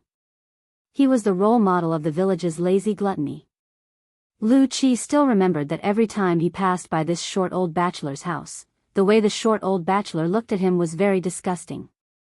It was disgusting, but now that she saw a familiar face rolling on the ground with his hands covering his bloody crotch, his expression was one of unbearable agony. Lu Qi was frightened to death, especially when she saw the bloody scene from afar. Although Lu Qi grew up in a village, she had never seen blood. Both her parents treated her like the apple of their eye. Although their family's conditions were a little poor, Lu Tai would work himself to death and never let Lu Qi suffer even a little bit. Therefore, Lu Qi's fright was not to be underestimated.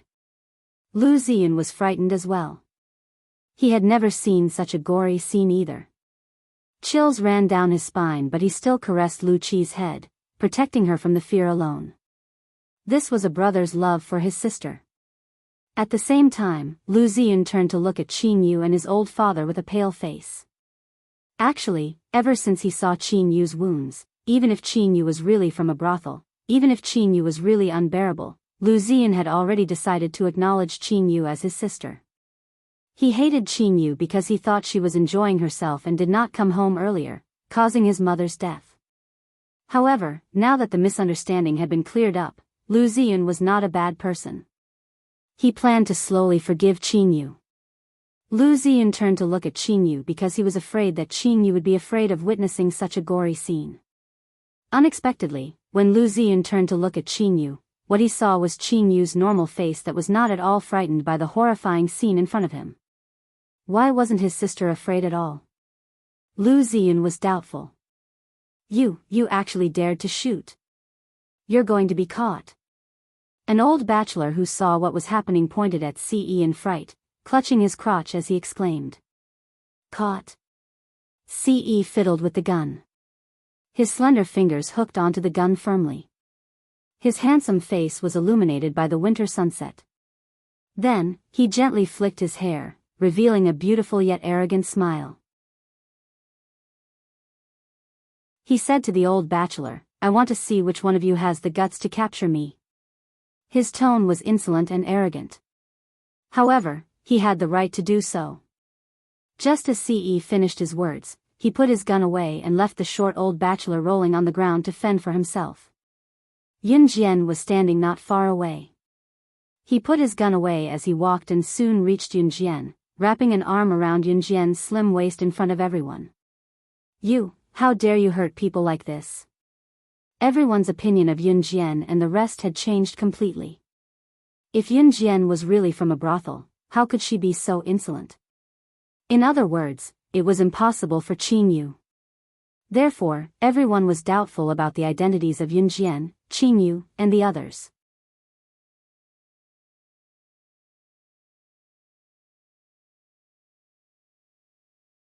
Chapter 6:15. If she dared to kill someone, what else would she not dare to do? Yun Jian's words caused panic among the crowd. Especially the group of old bachelors who saw Yun Jian as a woman for sale. They were now looking at Yun Jian in disbelief, trembling in fear. Although Yun Jian was not the one who fired the shot, the way Ce pampered Yun Jian was enough to shock everyone present. The short old bachelor who had just lost his manhood had only spoken a few words about Yun Jian, but Ce had already crippled his manhood. Under such oppressive circumstances, who would dare to make a sound? If this wasn't courting death, then what was? As for the short old bachelor who was rolling on the ground with his hands covering his crotch, no one wanted to bother with him. After all, this short old bachelor was not a good person. However, it would not be good if someone died. Therefore, Some of the older and more experienced people went over to help the short old bachelor up and headed to the only old clinic in Luo village. Those who were there to watch the show dispersed. What a joke. Who would be willing to be like that short old bachelor and watch a show, only to end up losing his manhood? What else could it be if not the loss outweighed the gain? Therefore, the crowd dispersed after a short while. In the end, even Lu Qi's group of friends left the place. They were practically running away. Xiao Xian, who are these friends of yours? Lu Tai asked Qing Yu as he glanced at Ce and Yunjian fearfully after everyone had left. Lu Tai was a farmer who had lived in Luo village his whole life and had not seen much of the world. Therefore, he felt a sense of fear when he saw Yunjian and Ce. Dad. Qing Yu wiped her lips and glanced at Yun Yi, about to reply to Lu Tai when Lu Tai interrupted her. A voice that was louder than Qing Yu's came through. Dad. Look at her. What kind of friends does she have? How could they beat someone up like that? We're done for. What if they come looking for us? We can't afford it with our family's condition. Lu Qi's exaggerated voice drowned out the words that Qing Yu wanted to blurt out. Humph, we didn't hurt him anyway. So many people in our village saw it. If anything happens, it's their fault. As Lu Qi spoke, she pointed at Yunjian and Ce with her not-so-slender and rather plump fingers. It's all on me, Qing Yu said bitterly, lowering her gaze after Lu Qi spoke. Xian. Lu Tai's pain was unbearable. He finally found his youngest daughter who had suffered outside for so many years, but his other children were at odds with her.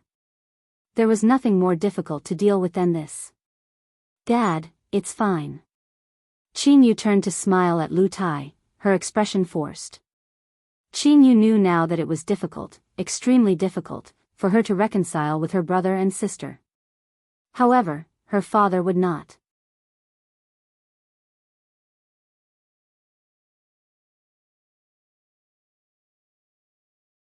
Chapter 6:16. After all, Qing Yu was a higher-up in Kosha mercenaries. To be honest, her identity was an absolute secret. Kosha Mercenaries was an international mercenary group, and as a higher-up in Kosha Mercenaries, Qing Yu's identity had to be kept a secret. Of course, Qing Yu wanted to be honest with Lu Tai, Lu Ziyun, and the rest purely because they were her family, her closest kin. To be honest was to clear up misunderstandings. There were a few levels of honesty.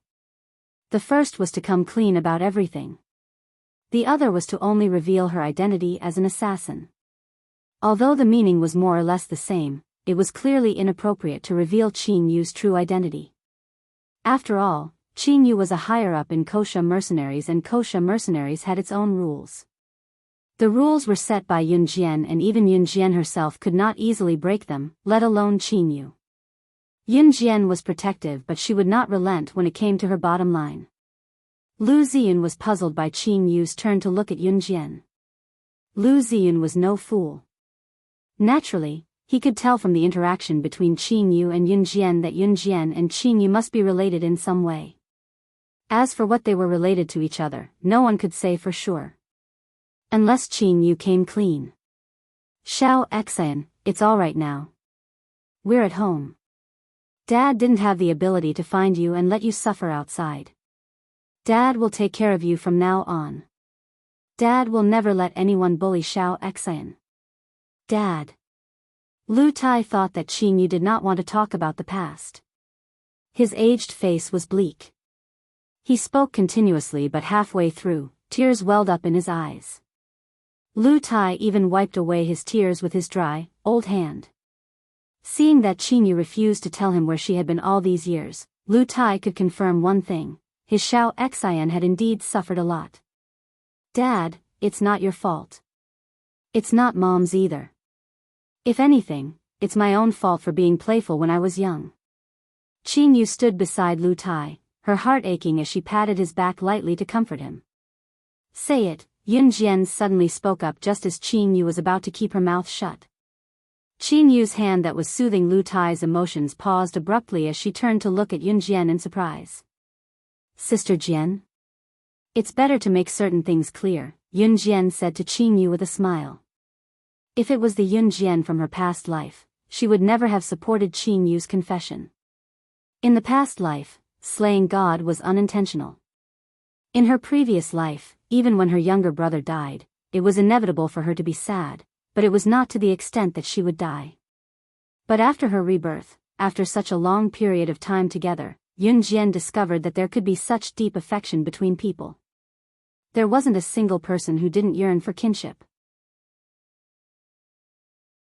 In her previous life, Yun Jian yearned for kinship, but what she yearned for was perhaps only kinship, the feeling of being cared for. Not that person. Until now, Xiao Yunju, Qin Yiru, and Yun Yi had completely integrated into her life. She understood what kinship was. She also understood that none of them could be replaced by others. Qin Yu nodded solemnly after getting Yun Jian's permission. Seeing that Qin Yu was going to come clean, even Yun Yi could not help pricking up her ears. Lu Ziyun was even more focused. Lu Qi was the only one who didn't seem to care at all.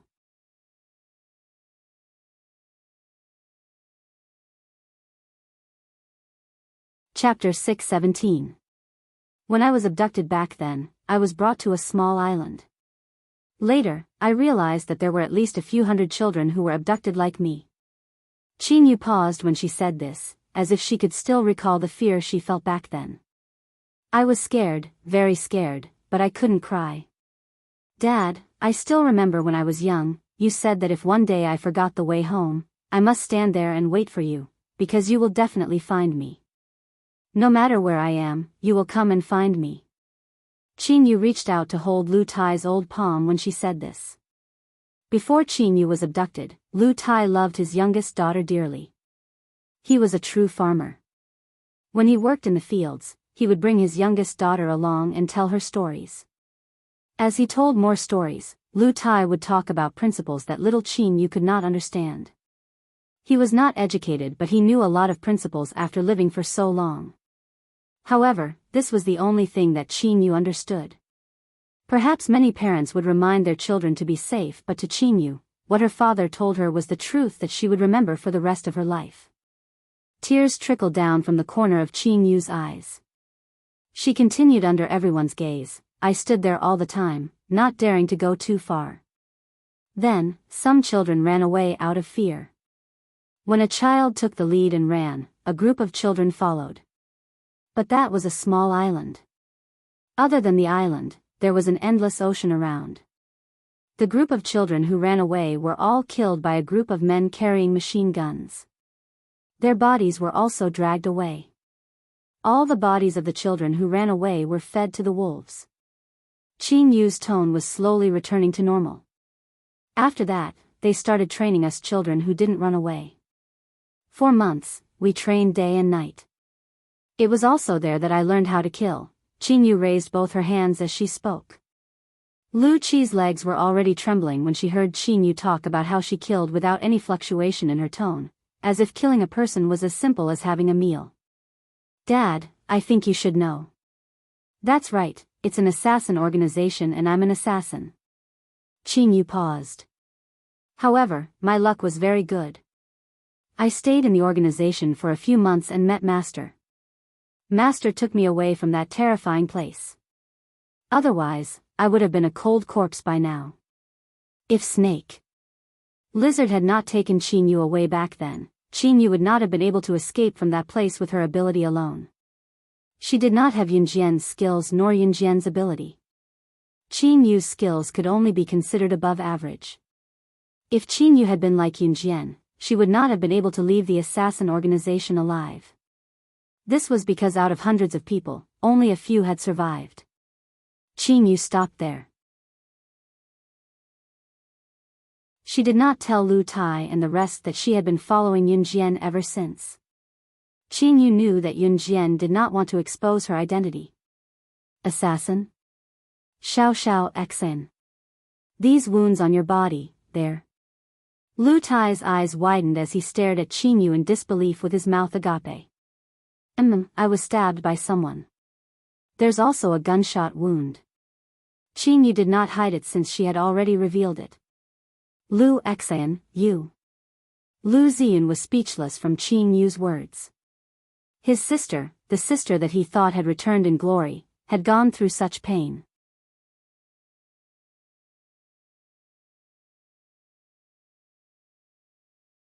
Chapter 618. The kidnapped sister was not sold to a prostitute's brothel, nor was she crippled and left to beg on the streets. Both of these were common occurrences in the real world. There were even quite a number of children from Luo village who were abducted. By the time their parents found their children, they were already crippled. How could a girl who had been a prostitute get married? Which one of the crippled beggars on the streets was not missing an arm or a leg? How would they live in the future? Some of them were even blinded. These were nothing more than human traffickers' tactics to gain sympathy from passers-by. These detestable human traffickers did not destroy a person but a family's happiness. However, these were not Qing Yu's experiences. She had gone to a place even crueler, an assassin's organization. Perhaps they had been abducted to become prostitutes, or perhaps they had been crippled and forced to beg on the streets. It was unfortunate, but at least this group of people was still alive. What about an assassin's organization? This was a place where the winner was king and the loser was a bandit. If one did not have the ability, one would die. In an assassin's organization, there were hundreds of children but only a few of them survived until the end. Sometimes, there were not even 3 of them who survived. Yet his sister had been kidnapped to such a place. Lu Ziyan's heart skipped a beat. It was also in this second that his hatred for Qing Yu was completely set aside. He hated her because he thought that Qing Yu did not want to go home because she was enjoying life all these years, but when he knew what she had been through, as her brother, Lu Ziyan's heart still ached. This was his sister after all. My Xiao Xian, you've suffered. It's all Dad's fault. I couldn't find you and didn't keep my promise. It's Dad's fault, it's Dad's fault. Lu Tai's soul almost left his body when he heard Qing Yu's story. He thumped his chest and yelled at himself for being useless. He really did not expect his younger daughter to be kidnapped and sent to an assassin's organization. Those who entered a place like that would die without a doubt. Dad, didn't I come back alive? Dad, don't blame yourself. If it weren't for you telling me to wait for you at the same spot when we got separated, I would have been running around with those kids. Qing Yu quickly grabbed Lu Tai's hand and comforted him. If Qing Yu had run around like the other children, she would have died on the spot. As expected, Lu Tai's emotions calmed down at once when Qing Yu said that. Yun Jian scanned everyone's expression and realized that Lu Ziyan had completely cleared up his misunderstanding of Qing Yu. As for Lu Qi, she was Qing Yu's elder sister. At this moment, Lu Qi's heart was filled with complicated emotions. Lu Qi had always thought that Qing Yu's return was to snatch her father and brother's love away from her, but she still felt a twinge of pain when she knew what her sister had gone through. To Lu Qi, her younger sister Qing Yu had snatched away all her childhood love. When her younger sister was abducted, Lu Qi was indeed vaguely happy because her love for her had returned. However, there was also a sense of emptiness in her heart, as if something was missing. Lu Qi had always had a sharp tongue. No matter how hurtful her words were, no one would dare to claim second place if she claimed to be the best. So, Dad, we must live together as a family from now on. Qing Yu flashed a bitter smile. Lu Tai nodded heavily, touched.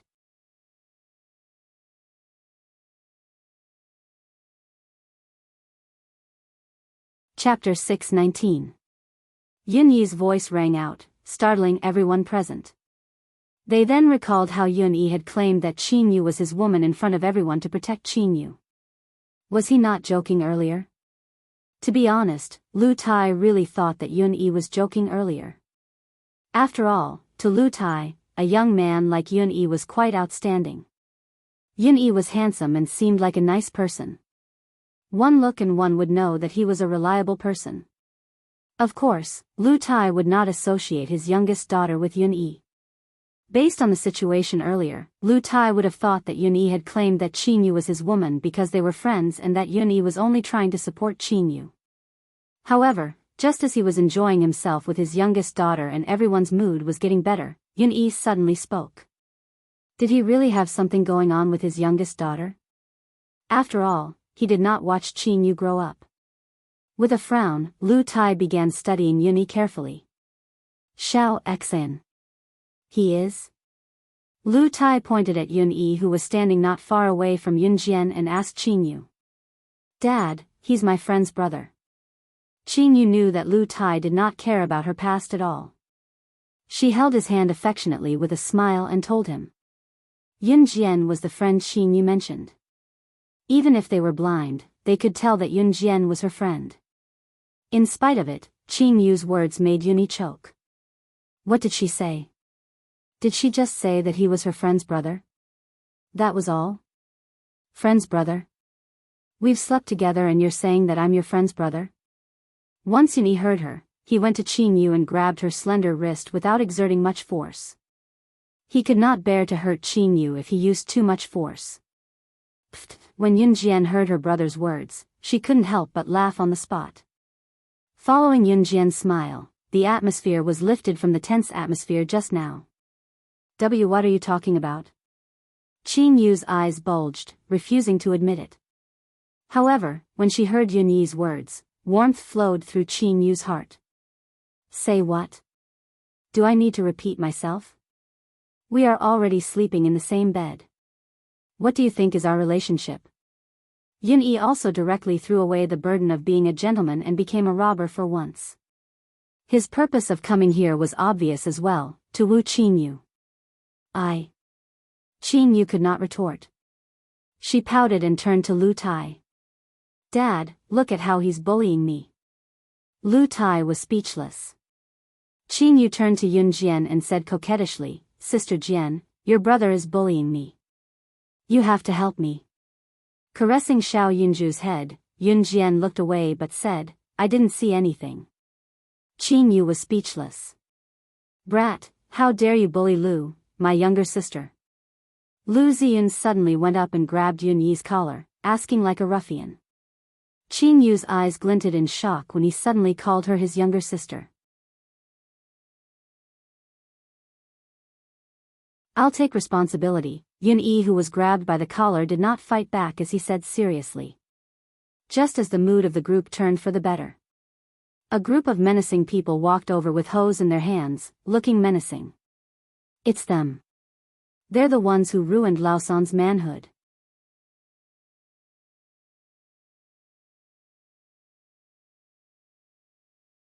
Chapter 620. The short old bachelor who had just been shot by CE was surnamed Wang. Everyone in the village called him Bachelor Wang. Bachelor Wang was not the first old man in Luo village to be a bachelor. There were more bachelor men in Luo village than men who were able to get married and have children. What was the reason for this? There was actually a reason. Luo village had been a poor and destitute village since ancient times. Since ancient times, this place was especially prone to drought. The farmers could not afford to grow crops, and the rain was scarce. There was little rain in all 4 seasons. And Luo village's ancestors had passed down a preference for boys over girls. In the eyes of most families in Luo village, there was an absolute difference between giving birth to a boy and a girl. Giving birth to a boy was for their retirement. Giving birth to a girl, a married daughter, was like spilled water. Therefore, everyone said that a daughter was a waste of money. And Luo village was such a feudal place. Over time, Luo village developed a habit. Every family had to give birth to a son before they were willing to give up. This also led to an indirect problem. In Luo village, there were too few girls compared to boys. As a result, there was only 1 girl among 3 or 4 boys. Luo village was poor to begin with. It was basically impossible to get a wife from outside. And the ratio of men to women in Luo village had been unbalanced for a long time. Until now, there were not many girls in Luo village at all. Even the girls in Luo village would marry outside. So what would these boys do when they grew up? In the end, they would be like Bachelor Wang and be single for the rest of their lives. The group of old women in the village who favored boys over girls would gather together. Some would even chatter and scold Luo village for being so outstanding, but the women outside were not willing to marry into Luo village. But they had completely forgotten. Luo village favored boys over girls. How could the daughter-in-law who married and have a good life? When this group of old women favored boys over girls, they also neglected an essential question: were you a man or a woman? And when the feudal tradition was passed down from generation to generation, this group of stupid people did not realize this at all. This directly led to the current situation. Luo village was full of bachelors. There was a large group of people like Bachelor Wang who could not even touch a finger of a woman in their lifetime. And when these people gathered together, they began to call each other brothers. The dozen or so people who rushed in with hoes were all old bachelors in the village, and they were all Bachelor Wang's brothers. This group of people even arranged their own ranks, calling themselves boss, second boss, and third boss. They even gave their own group a nickname, Bachelor's Alliance. This group of people also liked to talk about loyalty. Previously, a group of people in the village carried Wang Xingluan out, and it was in the hands of this group of people who called Wang Xingluan brothers. As a matter of fact, this group of people immediately came here with hoes to cause trouble. This group of old bachelors were all people who did not have a family, so they had nothing to worry about. In Luo village, they were also the kind of people who dared to do anything. A group of people walked into Lu Tai's courtyard in a grandiose manner. Standing at the front was an old man with a height of 1.8 meters. People called him Brother Hu, and it was said that he mingled in the streets of Xian City. Brother Hu was the boss of this group of people, but he was not alone. The reason why Brother Hu was so arrogant was because he was a member of Xian City's black market gang. Moreover, he was in existence with some status.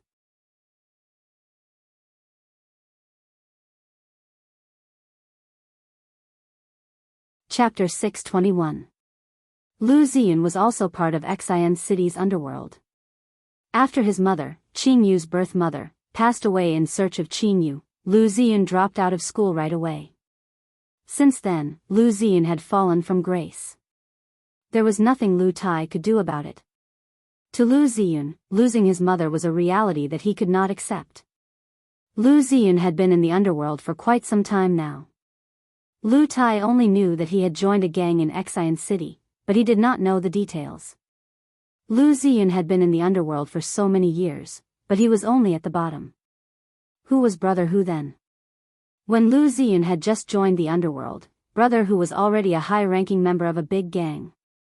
Although Brother Hu was not a particularly reputable high-ranking member of the gang, Brother Hu's status was enough to crush Lu Ziyan. Hence, when Lu Ziyan saw Brother Hu, he was actually a little nervous and afraid. Naturally, Big Brother Tiger did not recognize a small fry like Lu Ziyan. But when Big Brother Tiger led his men into the courtyard of Lu Tai's house, he suddenly heard someone call out his name in a trembling voice. That person must have recognized him. Big Brother Tiger immediately became even more arrogant. Who would have thought that there would be someone who recognized him? Ha! Brother Hu's high-pitched voice dragged out as he led his men into the courtyard. He then walked around with the hoe in his hand. Suddenly, Brother Hu's gaze paused when he saw Yun Jian and Qing Yu. Oh my, these two youngsters are quite pretty. Brother Hu was a high-ranking member of a big gang in Xian City. He had played with countless women, but when he saw Yun Jian and Qing Yu, he felt like his world had changed. Yo, yo, yo, yo. Brother Hu whistled and sized up Yun Jian and Qing Yu with a roguish gaze before he tapped the ground with the hoe in his hand. You guys touched my third brother just now. Do you have a death wish? Brother Hu suddenly shouted. His arrogant voice sent chills down the spines of most of the people present. Lu Tai was just a villager. He had been honest and dutiful all his life and had never encountered something like this. He was afraid, but he pulled Qing Yu's hand in an attempt to shield her behind him. Your third brother? Ce lazily leaned against a corner of the wall. His eagle-like eyes had already turned to look at Brother Hu. His lazy tone carried an aura that couldn't be ignored. Motherf ***, it's that guy who you crippled. An old bachelor standing next to brother who shouted at CE in order to gain brother who's favor. Heh. CE smirked. He didn't feel threatened at all by the arrival of brother who and his gang. Damn it. Are you guys looking for death? How dare you act so arrogantly after touching my people? F***CK. Brother Tiger swung his hoe and fiercely hacked at the ground. Then, Tiger seemed to have thought of something. He threw the hoe on the ground and carefully took out a real weapon from his pocket. F***CK, do you think that I will be afraid of you just because you have guns? I also have a gun. Ha ha ha. I'm not afraid of you. Brother who knew that Bachelor Wang was crippled because he was shot in the groin, so he had prepared this weapon. Lu Tai, Lu Ziyun, and Lu Qi instinctively shuddered when they saw that brother who had a gun. You're tuning in to the Biyao's Wuxia Chronicles YouTube channel. Don't forget to subscribe and join us on this journey to catch the most captivating stories.